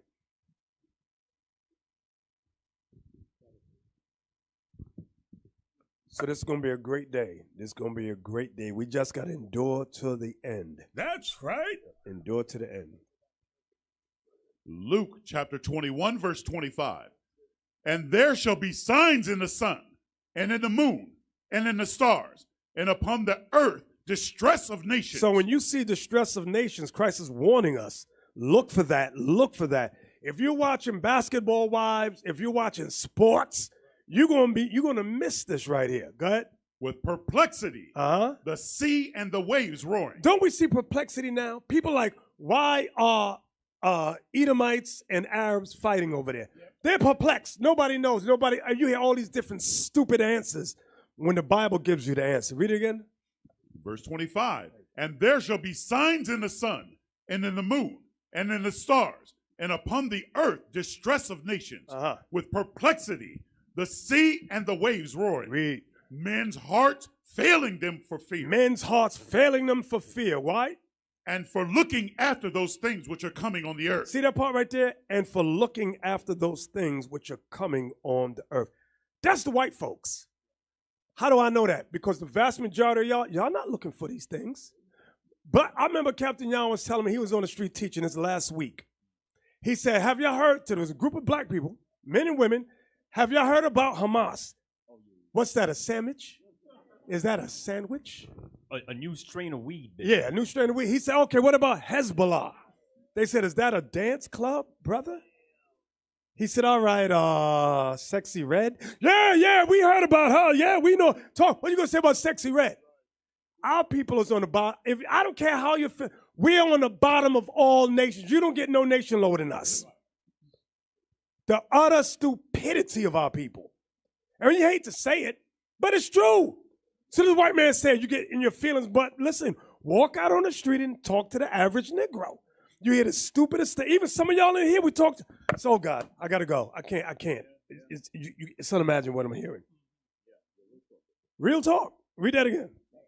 Men's hearts failing them for fear, and for looking after those things which are coming on the earth. For the powers of heaven shall be shaken. The powers of heaven shall be shaken. That's war. Come on. And then shall they see the Son of Man coming in a cloud. I want y'all to see. It says men's hearts failing for fear, for looking for the things coming on the earth, powers of heaven being shaken. Then verse 27 one more time. And then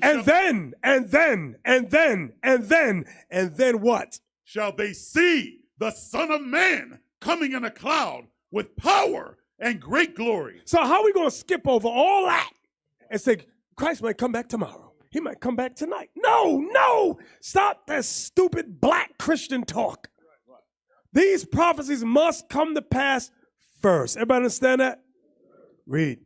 And when these things begin to come to pass. And brothers, when you see these things start to come to pass, do what? Then look up. It says look up. Go ahead. And lift up your head. Lift up your heads. Why? For your redemption draweth nigh. Y'all see that right there? Your redemption draws nigh.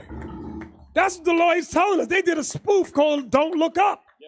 The white man did a joke and said, don't look up. But God says you better look up. Be awake and be aware. Hold your heads high. Zechariah 12:11. Zechariah 12:11. Zechariah chapter 12, verse 11. In that day shall there be a great mourning in Jerusalem, as the mourning of Hadid Rimmon in the valley of Megiddo. Can you put Megiddo back up on the screen? Can you put the mic? I mean, not the mic. I'm sorry. The map. No, I want the map. Right there. Read again. In that day shall there be a great mourning in Jerusalem, as a mourning. Let's start up at verse 9. Verse 9. And it shall come to pass in that day that I will seek to destroy all the nations that come against Jerusalem. So we're going in the same context of what we've been reading. Go ahead. And I will pour upon the house of David and upon the inhabitants of Jerusalem the spirit of grace and of supplication. So now when that happens, when verse 9 is taking place, when the Lord is fighting and destroying all nations, we're not here. We've gone through tribulation already. We've been taken up like we read in Revelation 11. So verse 10 is where we are in the wilderness. Read that, verse 10 again. And I will pour upon the house of David and upon the inhabitants of Jerusalem the spirit of grace and of supplications And they shall look upon me whom they have pierced, and they shall mourn for him as one mourneth for his only son. So we're going to look at Christ, because now by this time, he's wiped them nations clean. We've been in the wilderness for, it doesn't say how long we're going to be there, but evidently he's going to show up and plead with us, talk with us face to face. And it says we're going to look upon them whom they have pierced, read. And shall be in bitterness for him, as one that is in bitterness for his firstborn. So we're going to weep and cry when we see the Lord, the King of kings and Lord of lords. Go ahead. In that day shall there be a great mourning in Jerusalem, as the mourning of Hadidramon in the valley of Megiddon. In the valley, y'all see that in Megiddon or Megiddon. Okay, now that's when Josiah got killed. Okay, everybody understand that? That's what we read earlier. That was in Megiddo. Now notice there's an N there. It says Megiddon. It's talking about the same place though. Okay. Real quick, precept Revelation 16:16. Here's the precept. Revelation chapter 16, verse 16. And he gathered them together into a place called in the Hebrew tongue Armageddon. So go back now to Zechariah 12:11. It's the same location. Zechariah. Put the map on the screen so they can see it, Megiddo. Zechariah chapter 12, verse 11. In that day shall there be a great mourning in Jerusalem, as the mourning of Hadidramon in the valley of Megiddon. Megiddon is Megiddo, that region right there. It's still in the land of Israel right there. Okay, read on. You can take the map down now. Go ahead. And the land shall mourn. So we're going to mourn as if when we were there in Megiddo, when we mourned for Josiah's death. Go ahead. Every family apart. Read the verse again, verse 12. And the land shall mourn, every family apart, the family of the house of David apart, and their wives apart, and the family of the house of Nathan apart, and their wives apart. So there's going to be women that make it too. I know some brothers, y'all think no women going to make it, but there's going to be a lot of women there. Now, I'm not saying all these women coming from America, but women, a lot of women's going to be there.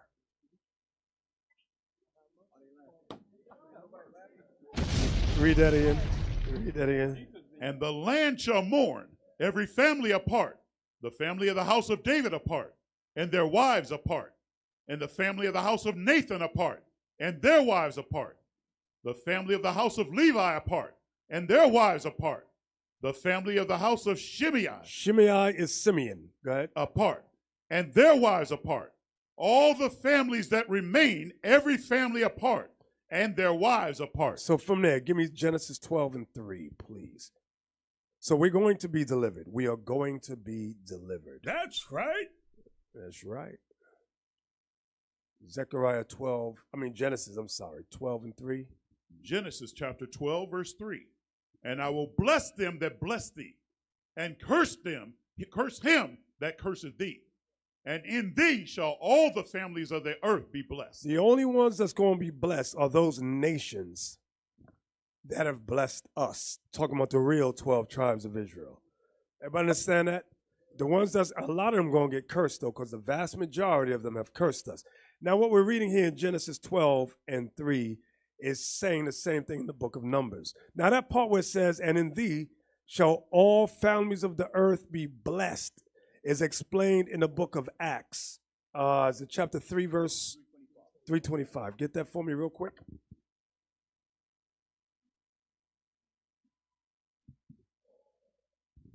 Acts chapter 3, verse 25. Ye are the children of the prophets. So that's how it starts off. You are the children of the prophets. Go ahead. And of the covenant which God made with our fathers. And of the covenant which God made with our fathers. Go ahead. Saying unto Abraham. Saying unto Abraham. And in thy seed. And in thy seed your children shall all the kindred. Actually, the seed there is actually Christ. And in thy seed, write that down. Read that again. Ye are the children of the prophets. That's us. And of the covenant which God made with our fathers. That's us. Go ahead. Saying unto Abraham, and in thy seed. The seed is Christ. Shall all the kindreds of the earth be blessed. Because why?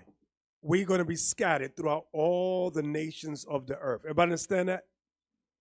That's Deuteronomy 28:64. If you're wondering that we're going to be scattered in all nations, James 1:1 to the 12 tribes. What, brothers? Scattered abroad. Very good. Okay, Numbers 24, 3-9. Numbers 24, 3-9.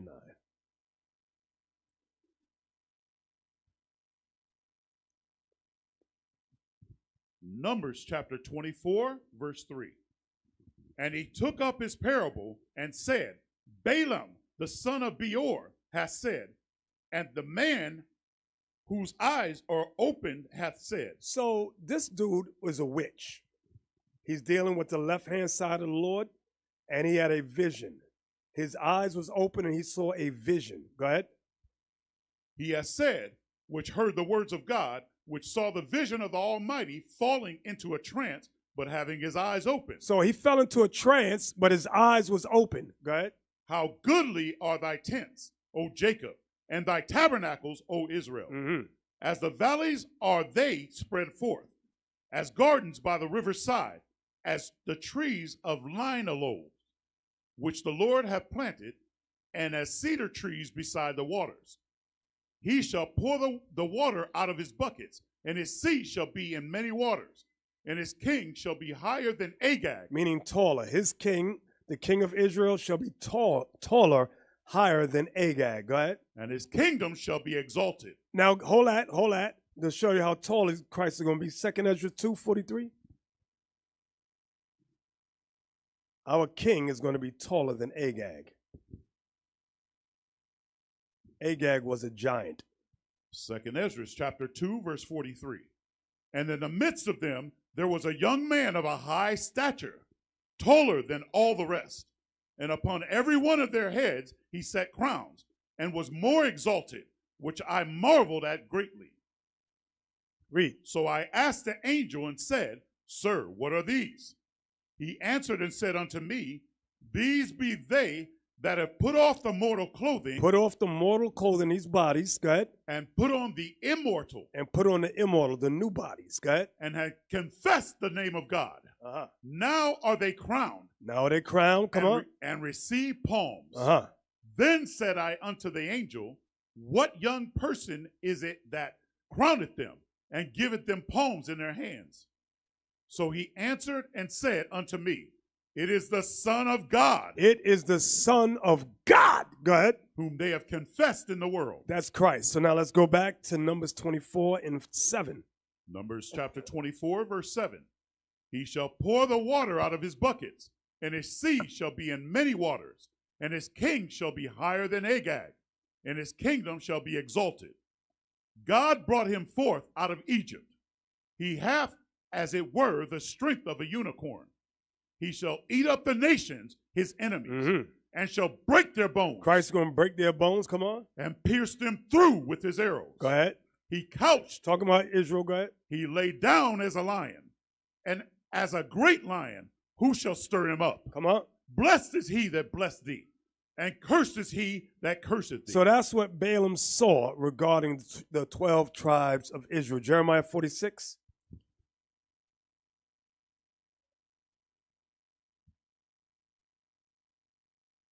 And 27.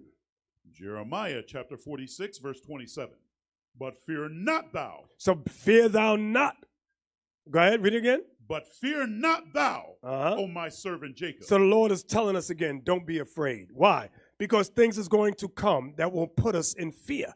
He says, fear not thou, O my servant Jacob. Go ahead. And be not dismayed, O Israel. Come on. For behold, I will save thee from afar off. He said, I will save thee. I will save thee. I will save thee from afar off. Go ahead. And thy seed from the land of their captivity. He's saying don't be afraid because he's going to save our seed from the land of our captivity. Go ahead. And Jacob shall return and be in rest and at ease. And none shall make him afraid. Nobody ever again is going to make us afraid. Come on. That's right. Fear thou not, O Jacob, my servant, saith the Lord.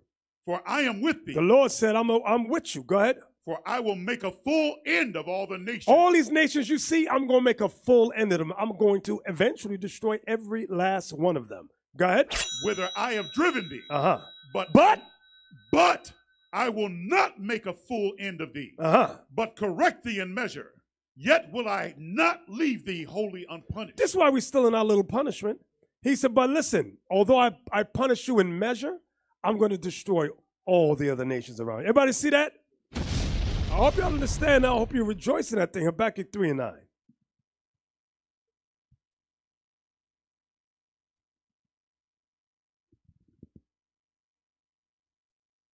Habakkuk chapter 3, verse 9. Habakkuk chapter 3, verse 9. Watch this. Thy bow was made quite naked, according to the oath of the tribes. Even thy word. So it's talking about the word of God. Thy bow was made quite naked, meaning the Bible's obvious, it's clear, it's plain to his servants. Go ahead. Selah, thou didst cleave the earth with rivers. Mm-hmm. The mountains saw thee, and they trembled. The nations saw thee and trembled. Go ahead. The overflowing of the water passed by. Come on. The deep uttered his voice and lifted up his hands on high. Read. The sun and moon stood in their habitation. So you got to see, imagine this. When the Lord returns, because that's what it's talking about, the sun and the moon going to stand still. You know what that means? Time will stop. Go ahead. At the light of thine arrows they went, and at the shining of thy glittering spear. Read. Thou didst march through the land in indignation. Indignation means righteous anger. Go ahead. Thou didst thresh the heathen in anger. He's going to thresh the heathen. Can you put some threshing pictures up there for me? He's going to thresh the heathen in anger. Okay. Give me the one with Christ. Threshing, please. Hello. Oh, they don't know the word threshing means destroying the nations? It means destroying the nation. Okay, those images right there. All right, read again. I'm sorry. Yeah. Verse 12. Thou didst march through the land in indignation. Thou didst thresh the heathen in anger. Come on. Thou wentest forth for the salvation of thy people. I want y'all to see that right there. Thou wentest forth for the salvation of thy people. He's not coming to save all nations on the earth. He said, I'm only coming to save my people. Go ahead. Even for salvation with thine anointed. Read. Thou woundest the head out of the house of the wicked. Come on. By discovering the foundation unto the neck. He's going to destroy the head nation. Go ahead. Selah. Thou didst strike through with his staves the head of his villages. Come on. They came out as a whirlwind to scatter me. So all the nations are going to come out as a whirlwind to scatter Christ. Go ahead. Their rejoicing was as to devour the poor secretly. I want y'all to see that right there. Their rejoicing was to devour us secretly. Okay? They're not going to come out and say, we hate the Israelites. They're going to say, listen, we want peace amongst the nations. We just need them to stop what they're doing, anti-Semitism. It's hate speech. They're going to use words like that, trigger words, to get the nation against us. So that's what it means. Their rejoicing was to devour us, devour the poor secretly. That goes with the bad foods they give us, the worst education they give us. It's all done secretly. Okay? From there. I'm not going to read the whole thing. Give me 2 Ezra 13 and 1. We're almost done. 2 Ezra 13 and 1. 2 Ezra chapter 13, verse 1. And it came to pass after 7 days, I dreamed a dream by night. And lo, there arose a wind from the sea, that it moved all the waves thereof. Mm-hmm. And I beheld, and lo, that man waxed strong with the thousands of heaven. With the angels, go ahead. And when he turned his countenance to look, all the things trembled that were seen under him. So when Christ returns, he's just going to look, and everything's going to tremble under him. Go ahead. And whensoever the voice went out of his mouth, all they burned that heard his voice. Everything that hears his voice going to burn. For example, he's going to say something like, thou shalt not commit adultery. If you were guilty in that, guess what's going to happen to you? You're going to burn. Talk about all those militaries of the world. Thou shalt not steal. Whoever did that, they're going to burn. Thou shalt not murder. Whoever's guilty of that, they're going to burn. Men, women, everybody in that those militaries going to burn when he's going to utter the laws of God. As we go down, he's going to tell you, he's going to speak the laws of God. Read. Like as the earth faileth when it feeleth the fire. And after this I beheld, and lo, there was gathered together a multitude of men out of number. Meaning you could not number this amount of men, of military men. Go ahead. From the four winds of the heaven. See where they're coming from? From the four winds of heaven to do what? To subdue the man that came out of the sea. To subdue the man that came out of the sea of space is talking about. Go ahead. But I beheld, and lo, he had graved himself a great mountain and flew up upon it. What's the mountain he flies upon, brothers? Mount of Olives. Only 10 of y'all remember that? What's the mountain, brothers? The Mount of Olives. Read. But I would have seen the region or place whereout the hill was graven, and I could not. He said he couldn't tell. Go ahead. And after this I beheld, and lo, all they which were gathered together to subdue him were sore afraid. And yet durst fight. See that? Although they're going to be afraid, like, remember what we read? It said they're going to be like what? Women. It says, yet they're going to durst fight. Go ahead. And lo, as he saw the violence of the multitude that came, he neither lifted up his hand, nor held sword, nor any instrument of war. But only I saw that he sent out of his mouth as it had been a blast of fire. That's right. Come on. And out of his lips a flaming breath. And out of his tongue he cast out sparks and tempests. Come on. And they were all mixed together. They were all mixed together. The blast of fire. Blast of fire. The flaming breath. The flaming breath. And the great tempest. And a great tempest. And fell with violence and upon the multitude. And fell with violence. Not, he ain't kissing nobody. It says violence. Go ahead. Which was prepared to fight. Read it again. Come on, read that part. And the great what? And fell with violence upon the multitude, which was prepared to fight. Come on. And burned them up, every one, so that upon a sudden of an innumerable multitude, nothing was to be perceived. But what? But only dust and smell of smoke. When I saw this, I was afraid. So when Ezra saw this in a vision, it says he was terrified. He was afraid. Jump down to verse 25. It's going to give you the breakdown in verse 25. Verse 25. This is the meaning of the vision. Whereas thou sawest a man coming up from the midst of the sea. The same is he whom God the highest had kept a great season, which by his own self shall deliver his creature, and he shall order them that are left behind. Wait. Read that part again. The same is he whom God the highest hath kept a great season, which by his own self shall deliver his creature. He's going to deliver us, his creature. Go ahead. And he shall order them that are left behind. Oh, wait a minute. He shall order them that are left behind. That left behind is that 1/3 that he's going to bring out. He said he's going to set them in order. So now brothers be arguing, well, what if I'm of this tribe, of that? Don't worry. Christ said he's going to set you in order. What verse was that, Nehemiah? Just read 26, sir. Verse 26. It says, and he shall order them that are left behind. Read. And whereas thou sawest that out of his mouth there came a blast of wind, and fire, and storm, and that he held neither sword nor any instrument of war, but that the rushing in of him destroyed the whole multitude that came to subdue him. This is the interpretation. Go ahead. Behold, the days come when the Most High will begin to deliver them that are upon the earth. Read. And he shall come to the astonishment of them that dwell on the earth. That's what we read in Thessalonians too. And that's the same thing we read in Matthew 24. Go ahead. And one shall undertake. But it's not supposed to take us off guard, because we're supposed to be watching and reading and watching, studying, praying, applying. So we should not, go back to Thessalonians. Just dawned on me. In verse 1, 2 Thessalonians, we was at, what chapter was it? 5. And started 1.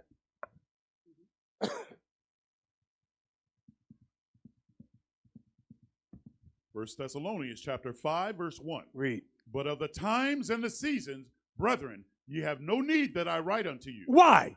Because he already had written it down. This time and season, Christ is going to come back. Meaning what? When you see wars amongst the nations, perplexity amongst the nations, when we go through tribulation, he says, look up, for your redemption draweth nigh. So read that again.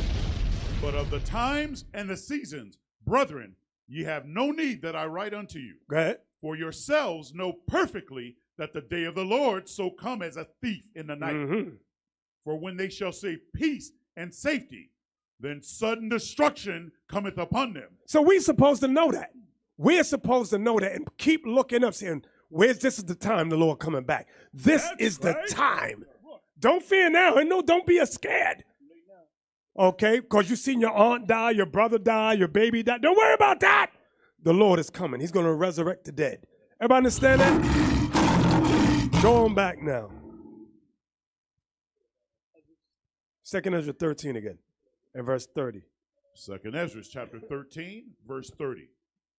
And he shall come to the astonishment of them that dwell on the earth, and one shall undertake to fight against another, one city against another, one place against another, one people against another, and one realm against another. Spirit realm against the physical realm. Damn. Go ahead.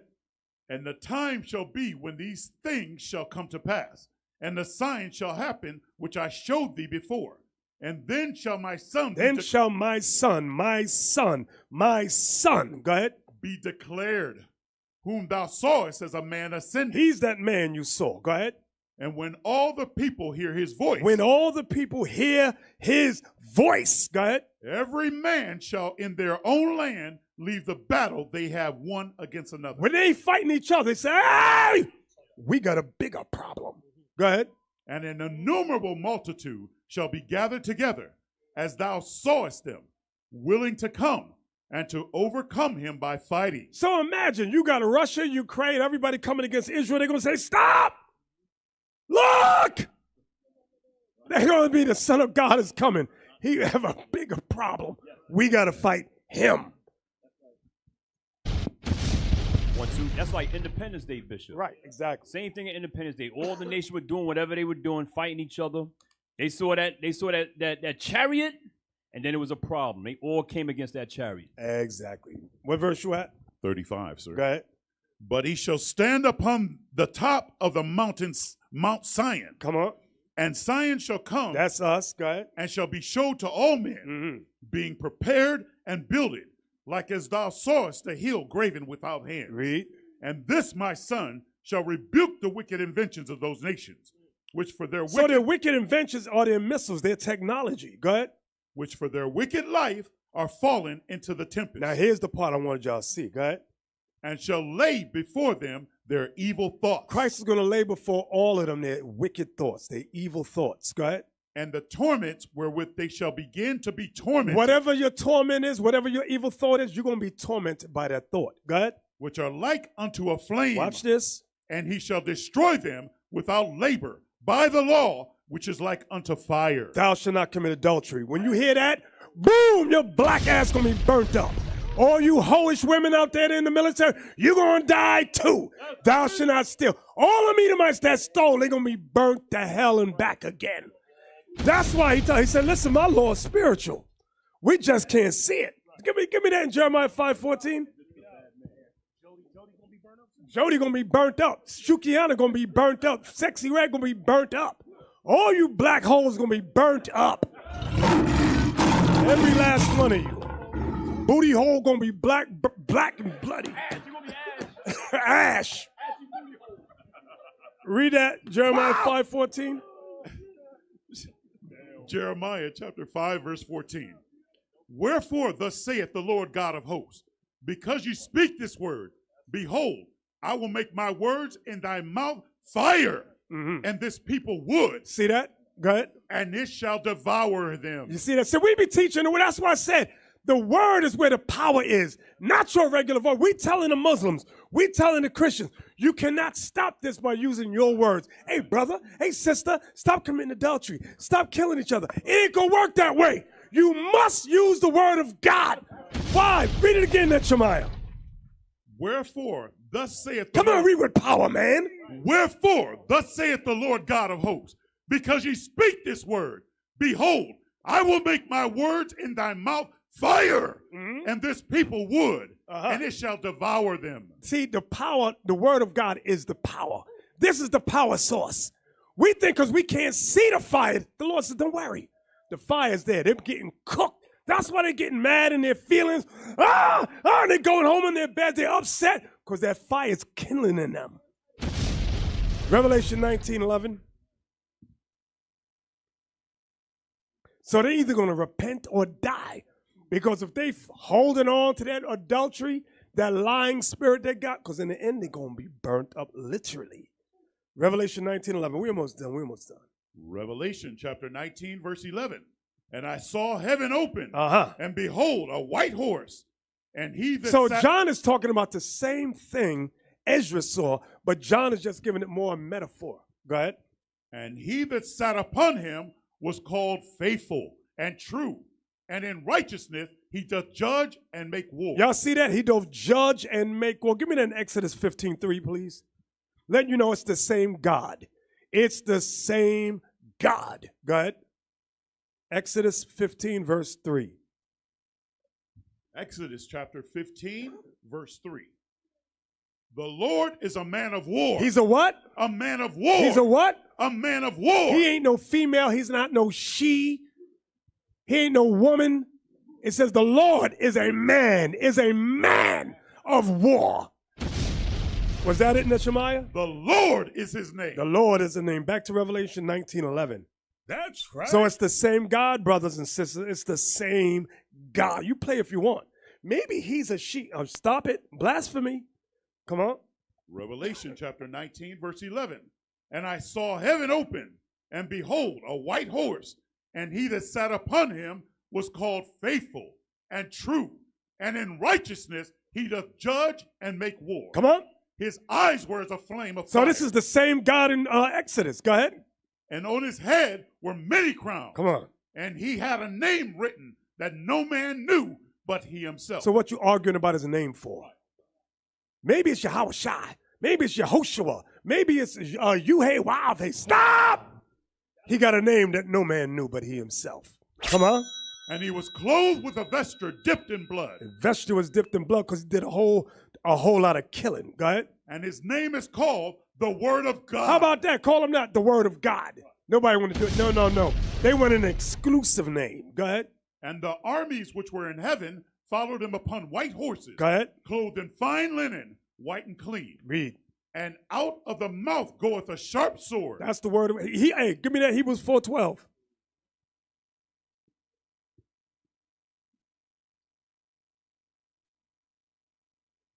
Hebrews 4, verse 12. Watch this. I know everybody say they understand it, but watch. Hebrews chapter 4, verse 12. For the word of God is quick and powerful and sharper than any two-edged sword. Now, we always bring this out, but watch this. Piercing even to the dividing asunder of soul and spirit. Piercing asunder soul and spirit. That's what you and I do when we teach the word. It pierces asunder soul and spirit. Read. And of the joints and marrow. Wait. Joints and marrow, is that physical or spiritual? That's physical. That's what the Lord gonna do. Go ahead. And is a discerner of the thoughts and intents of the heart. That's what we gonna do with the word of God. Go ahead. Neither is there any creature that is not manifest in his sight. Neither is there any creature that is not manifest in his sight. Was that the whole verse? Yes, sir. Let's go on back now. So when we teach the word, it's a spiritual battle. But when Christ come and teach and speak his words, speak the words of the Bible, it's going to be physical. Okay? The fire's going to burn people up. Dividing asunder joint and marrow, people going to die. Hundreds and thousands and millions slaughtered. Back to Revelation 19. What verse you was at? 15, sir. Read. And out of his mouth goeth a sharp sword. That's the word of God. That with it he should smite the nations. Come on. And he should rule them with a rod of iron. And he treadeth the winepress of the fierceness and wrath of Almighty God. You can read about that in Isaiah 63. Go ahead. And he hath on his vesture. He hath on his vesture. And on his thigh. And on his thigh. A name written. King of kings and Lord of lords. So on his vesture that was written, and on his thigh, on his pant that was written. Go ahead. And I saw an angel standing in the sun. And he cried with a loud voice. So who said Mary had sex with an angel? The angel stand in the sun. Ain't no woman. Yeah, she disintegrate. People be stupid. Read it again. And I saw an angel standing in the sun.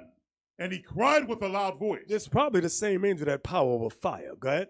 Saying to all the fowls that fly in the midst of heaven, come and gather yourselves together unto the supper of the great God, that you may eat flesh of kings, and the flesh of captains, and the flesh of mighty men, and the flesh of horses, and of them that sit on them. So it's going to be a huge sacrifice, like in Isaiah, 13, Isaiah 34, Revelation 19 that we're reading talks about the sacrifice, and all the birds is going to come and eat. Go ahead. And the flesh of all men, both free and bond, both small and great. Come on. And I saw the beast and the kings of the earth, and their armies. So this beast is talking about the beast with 7 heads and 10 horns. Go ahead. And their armies gathered together to make war against him that sat on the horse. Didn't we just read that in 2 Ezra 13, 32 to 38? It's the same thing. Read verse 19 again so y'all can get in your, write down the precept. Go ahead. And I saw the beast. That's the beast with 7 heads and 10 horns. Go ahead. And the kings of the earth and their armies gathered together to make war against him that sat on the horse and against his army. And the beast was taken, and with him the false prophet, the church system, that wrought miracles before him, with which he deceived them. With which he what? Deceived them that had received the mark of the beast. Their philosophies, go ahead. And them that worship his image. White man, Jesus, and all the rest that goes with it. Go ahead. These both were cast alive into the lake of fire. They're going to be cast alive into the lake of fire. Go ahead. Burning with brimstone. Because this whole country is going to be a lake of fire. Or a vast majority of it, I'll say it that way. Go ahead. And the remnant were slain with the sword of him that sat upon the horse, which sword proceeded out of his mouth. And all the fowls were filled with their flesh. So, brothers, 12 tribes! 12 tribes! Never give up! Never give up! Unity! Unity! Unity! And with that, we say shalom.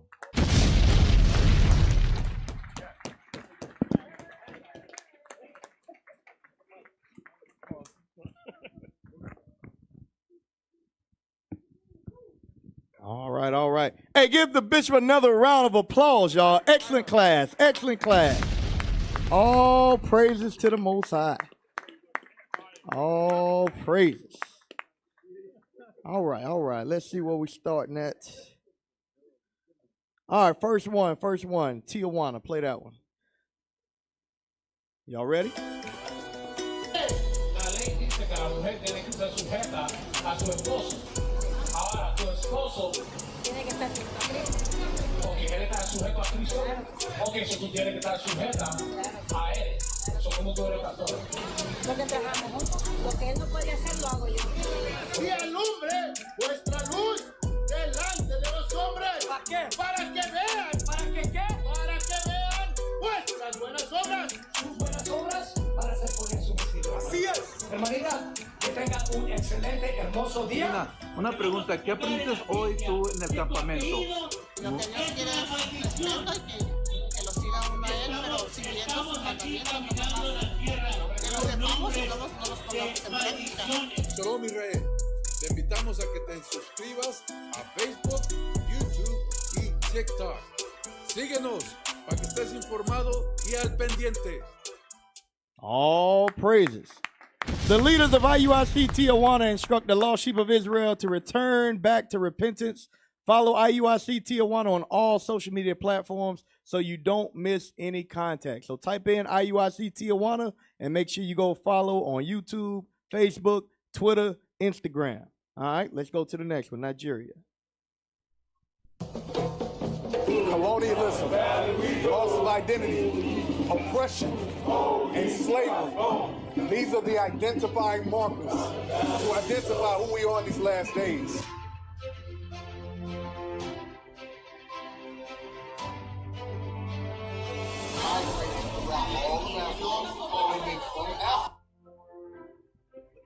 As a what? A branch of Hebrews.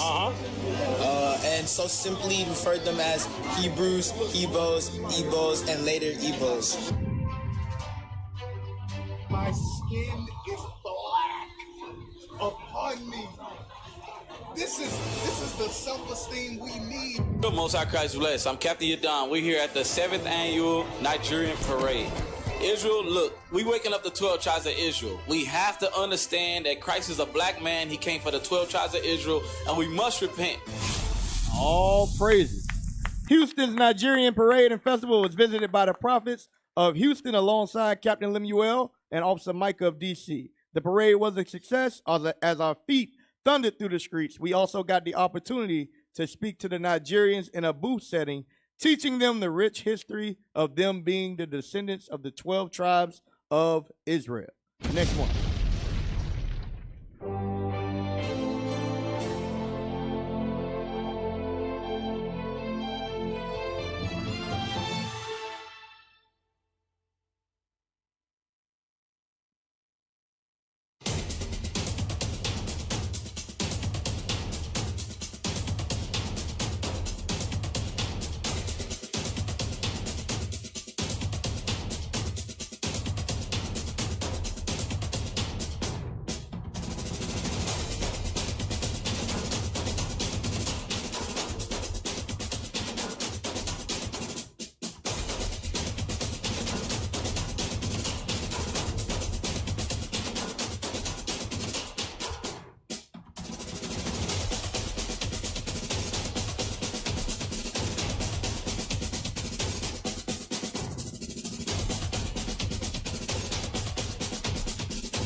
seen what we just seen. It's hot in the bed.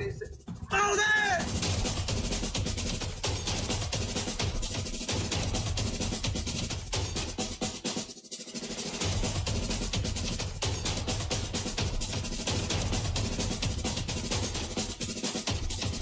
All praise. So we got new content on IUIC TV, y'all. We got cooking shows, comedy shows, short films, AI, everything. All right. Make sure y'all go subscribe. Go to the next one.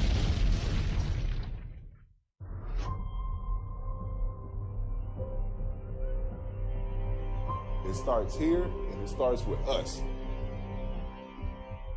Don't take your jobs lightly, man. If it's on flyers, if it's on teaching, reading, do that with a passion.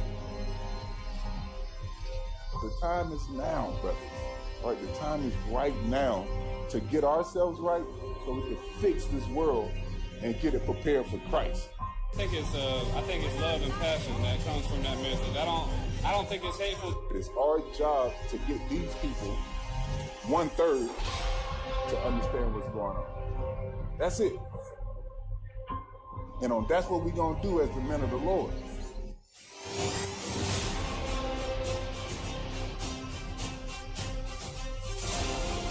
It's a big job, but it's a job that we're called to do. All praises. The time is now. IUIC Tallahassee invaded the annual FAMU homecoming to wage war against the lies of the wicked kingdom. Many had a listening ear, unlike those in the past. Many flyers went out, and there was a lot of positive feedback. All praises to the Most High. Let's go to rally.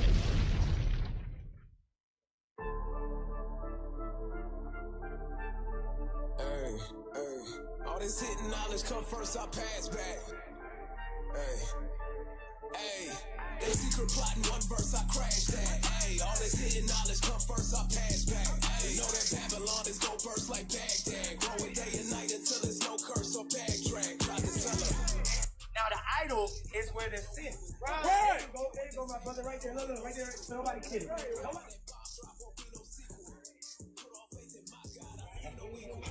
We come together on Saturday. When we leave here, we come together on the Lord's Saturday. And the Lord bless that thing. Hey, Shalom Israel, Most High Christ bless us. Officer Issachar from IUIC Raleigh. At the men behind me, we out here at a HBCU. All right, we out here teaching our people, teaching them who they are according to the scriptures, what they must do to come back and repent to the Most High God and keep the commandments. All right, you're gonna see different prophets teaching today, and we also had a cuts from the street. They got a lot of different interviews. Hope you like it. Shalom, Most High Christ bless you. All praise. Fire, fire, fire. The prophets of IUIC Raleigh lit up the streets during the FSU homecoming, where many souls hearkened to the word of God, realizing that they are the people of the book. Next one. And in the time of their visitation. And in the time of their visitation, they shall shine. The time of their visitation is the resurrection of our people that died. When it says the dead in Christ shall rise first. This is when New Jerusalem is established on the street again, Yuri. And in the time of their visitation, they shall shine. We shall shine and run to and fro. We shall run to and fro with power. Go ahead. Like sparks among the stubble. Like sparks among the stubble.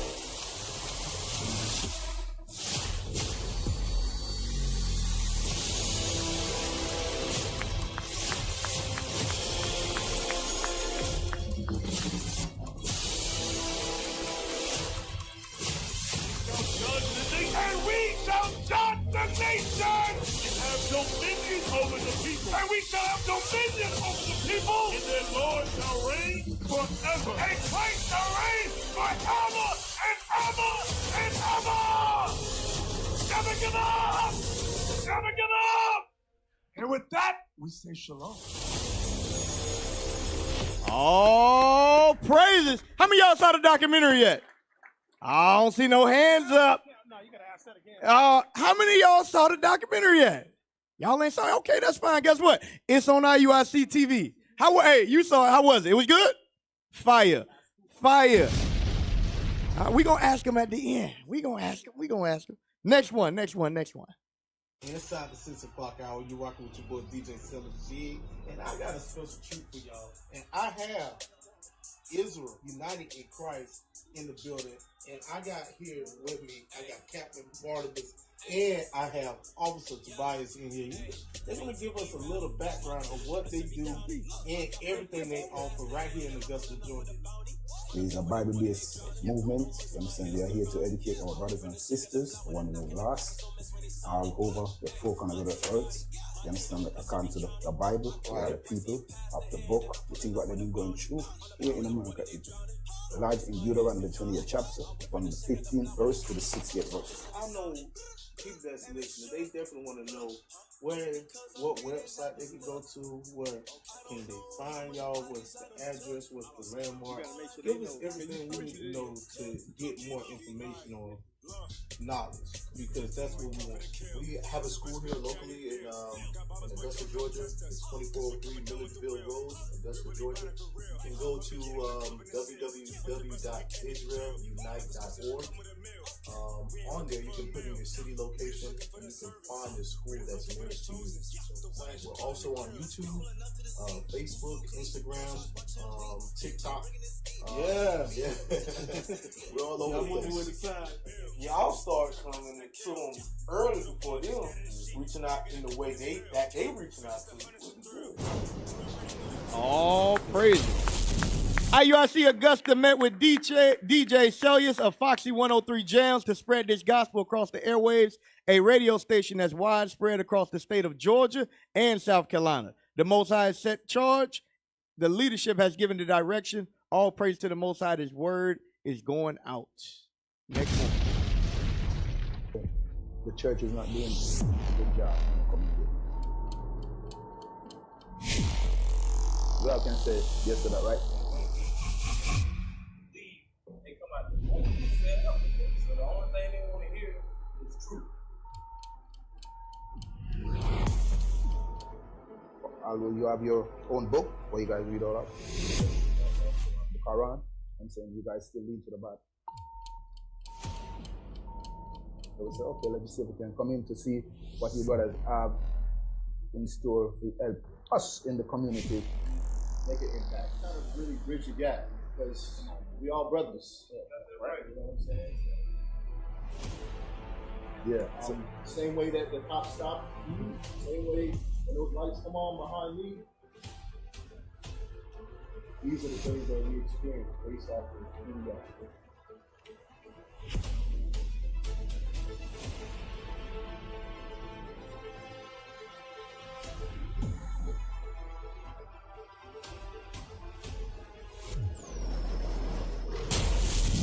All praises.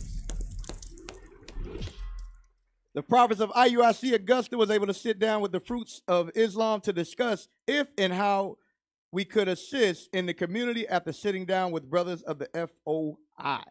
All praises. Next one. NOI.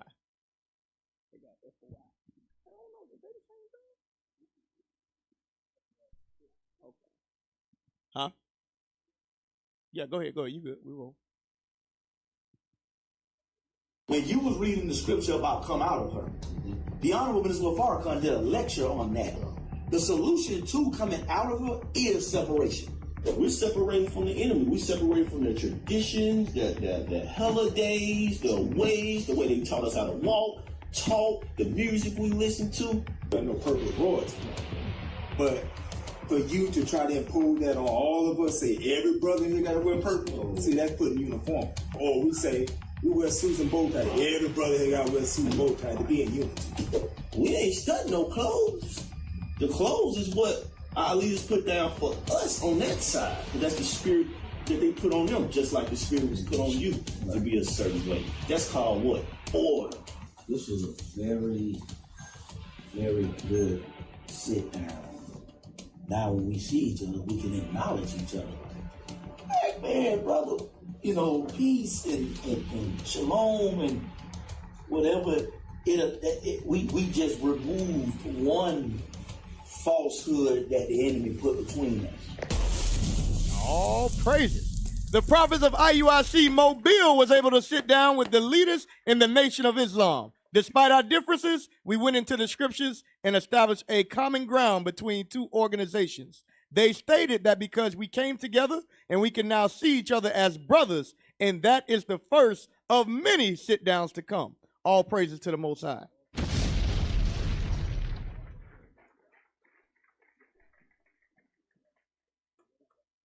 Go ahead. Yep. What is this? What is this? Sole purpose for coming out here is to gather the elect of our brothers and sisters scattered in the diaspora.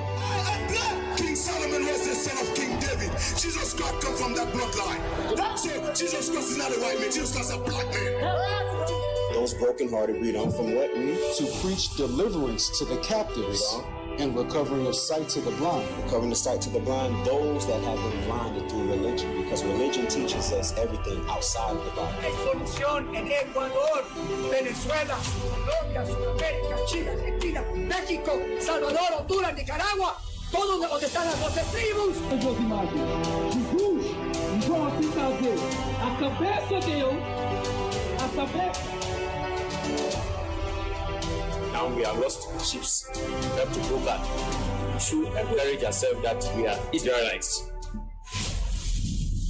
All praises. IUIC, Isaiah 11:1 Ministry. Subscribe to the IUIC Diaspora on all platforms to help this gospel be preached to the four corners of the earth. 12 tribes. Next one. The Most High called us on a mission. We must fulfill that mission. So I need you courageous, brave, and bold deacons, captains, officers, soldiers to stand up and show yourselves worthy of this truth. Okay? So what I'm going to do, I'm going to show you something. Show you what needs to be done.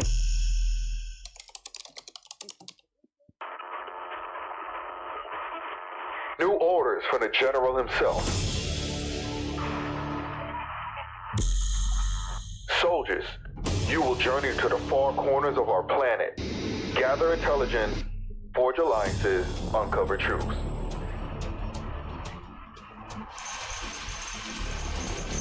During the sub-Saharan slave trade, our people were sent to those Islamic countries such as Iran and Iraq. Those Afro-Iranians and Afro-Iraqis, those are our people. So, we will deploy soldiers country to country and teach them that they are the Israelites. The next word tells you what color it is. It says, his head and his hairs were white like wool, as white as snow. So wool gives you the texture, snow gives you the color. Moses prophesied red with wine. Our people that were taken as slaves to India, they are called Sidi.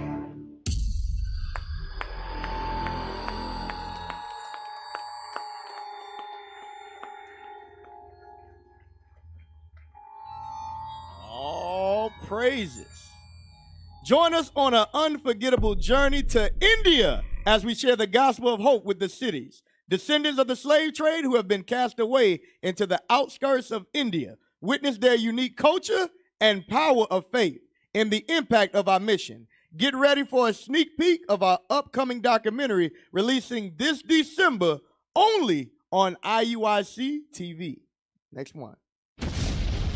Shalom, most and Christ blessed. I am Officer Raphael from IUIC Barbados. We here on the 28th of October at your school fair, Christian School. We have a booth set up here in Dayton Griffith, Pastor, for people to be coming, you know, they want to be breaking God's commandments, but we're going to be coming to them and engage them according to the Bible is going contrary against it. So we have brothers come out so we could able to, you know, people to engage and answer any questions. We have posters here on your left, my right, your left, set up with all the things that we normally set up at camp. So with that we say, man, shalom, most and Christ bless.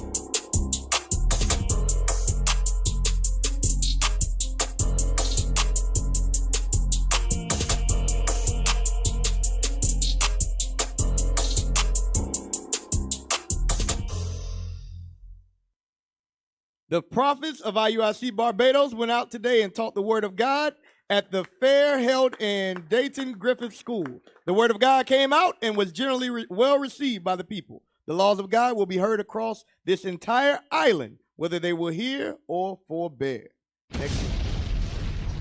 Next one. You got Captain Mattathias. London. Yep. Come on.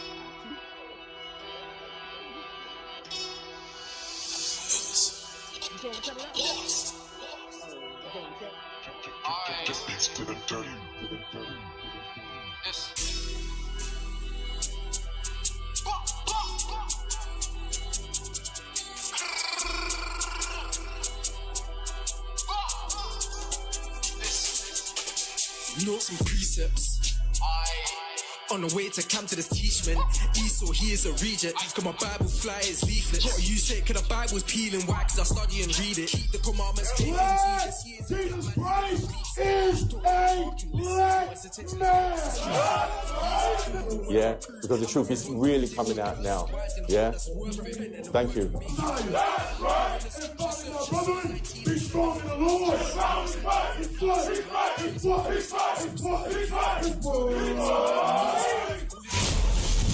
The prophets bring the fire to London, led by Captain Mattathias, Captain Ashanel, Officer Yehoshua. We were met with opposition, but the word of God prevailed.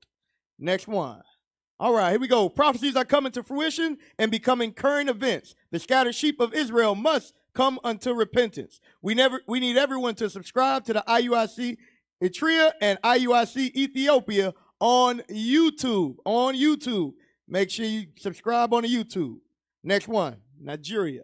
IUIC Nigeria is now on TikTok. Follow and share the page in our venture to wake up the dispersed. All right, revolution starts with us in our efforts in bringing the greatest biblical films on the planet. Be a part of the battle, and let's pull down all strongholds that exalt itself against the truth. How do you do that? Visit royaltyfilms.com and support by clicking the donate button at the top right-hand corner. So it's royaltyfilms.com. This is how you can support Joseph's Dream. This is how you can support The Curse of Miriam. How many of y'all saw Joseph's Dream? How many of y'all children saw Joseph's Dream? Right. So what we're doing is very, very important. Make sure we donate. Next one.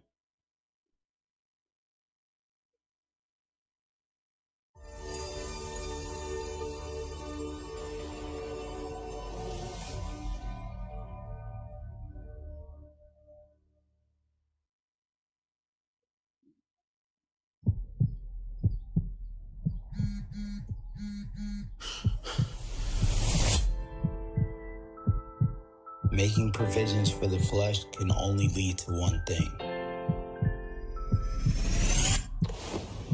Yo, who the hell are you? So, what's up with these sweaters? You know. It's not my Hoodies, cup of tea. Hoodies turn me on. Don't worry about it.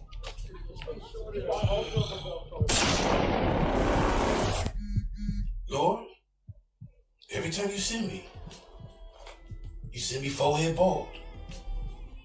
But it's clean though.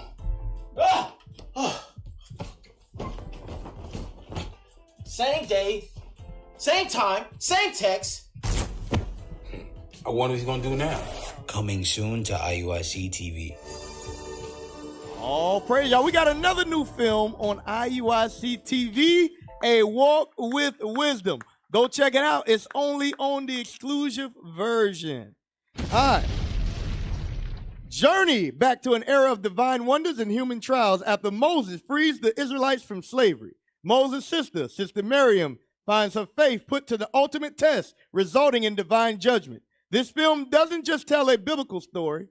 It immerses you in the ancient world, offering an unparalleled glimpse into the lives, homes, and communities of the Israelites. With vibrant dance sequences set to an epic soundtrack from the top producers in Israel, and enhanced by groundbreaking visual effects, this is more than a movie. It's an experience. We're not just retelling the Bible, we're bringing the Bible back to life.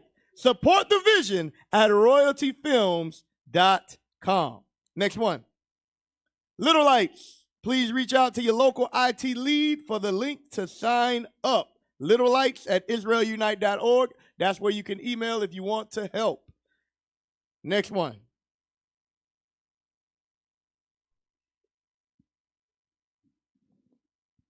Everything that I wanted, got everything that I need. Gotta give thanks to the Father. He made a bride for me. She scratched my beard when it itches. She rub my hair when I'm tired. Yeah, she be washing them dishes. She cleans and fold my attire. She don't annoy me at work. My King, my Lord, my hedge of protection. The bond we have created extends far beyond affection. Once two, now we become one. Submitting to you, you're my second to none. As Christ loved the church is the way you vow to love me. And I in subjection to you, the rest is history.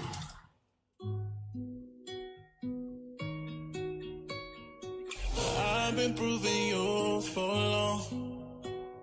It's time to make you my song. I chose another vessel. Girl, you know you're special. We got in it, we can't go wrong. The world will see me love you. The world will see me love you. The world will see me love you. IUIC celebrates the wedding feast of the house of Officer Moses. All praises. Brand new album, y'all. This is an instant classic. If You Only Knew from Royalty Priesthood is now available on all streaming sites. Go check it out. Go check it out. Fire, fire, fire, fire, fire. Next one.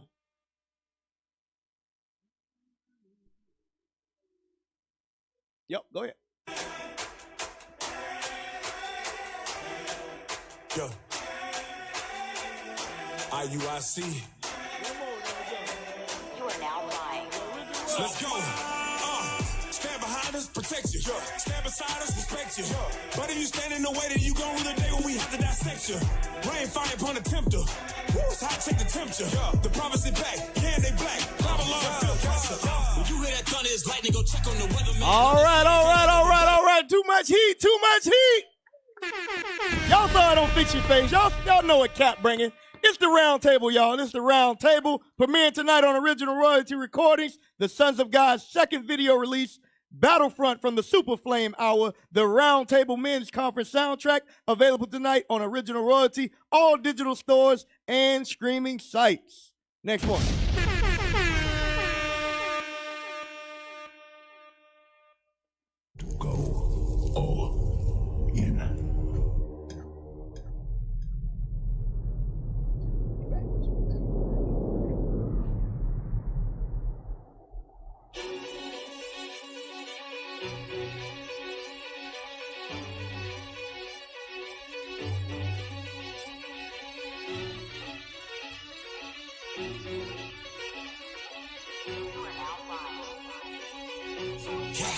You can tell by my gait that I'm all in. You can tell by my faith that I'm all in. Front line with the truth, I'ma fall in. Even if it's a dead end, going all in. You can tell by the things I'm involved in. I can lose it all for my calling. If I die for the truth, it's a win-win. And going to the end, going all in. Going all in. Going in, going all in. Going all in. I'm going in, going all in. You can tell by the things I'm involved in. It all for my calling. If I die for the truth, it's a win-win. And going to the end, going all in. All praises to the Most High, y'all. Your heritage is your crown. With Original Royalty's 20th anniversary line, wear your royalty with pride. Experience 20 years of excellence just in time, only at originalroyalty.com, y'all. They got sweaters, they got polos, they got t-shirts, all beautifully embroidered work. Make sure you go to the website, originalroyalty.com. Pull up the picture of the shirts. The video, you can play the video. Or the picture. Yes, sir. Yes, sir.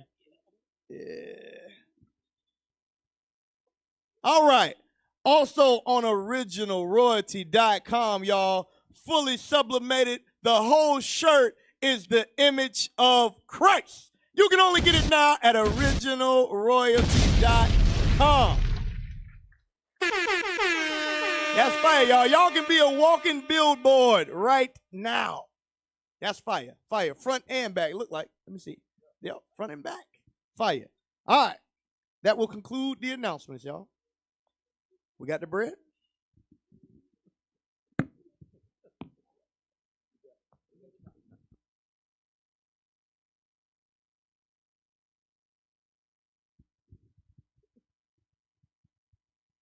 Does everybody have bread?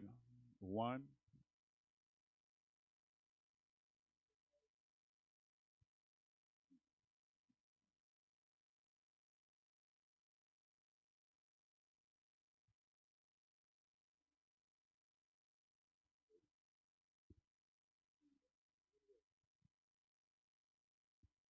First Corinthians chapter 11, verse 23.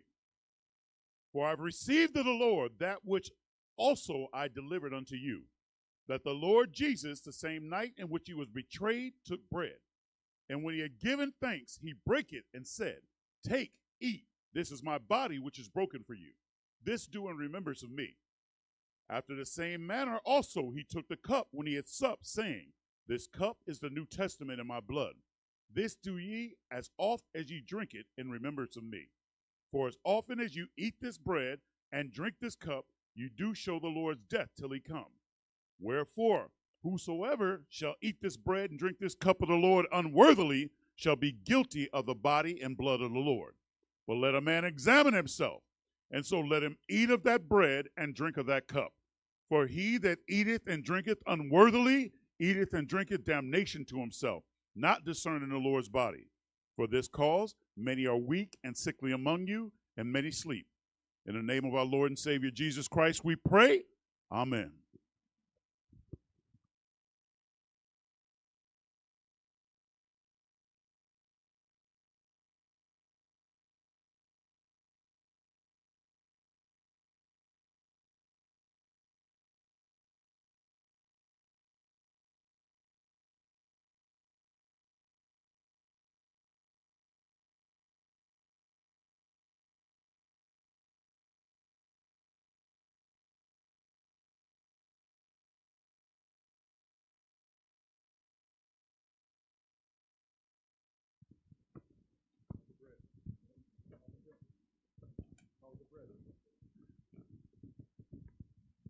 Shalom, shalom. Captain Messiah said the bread is good.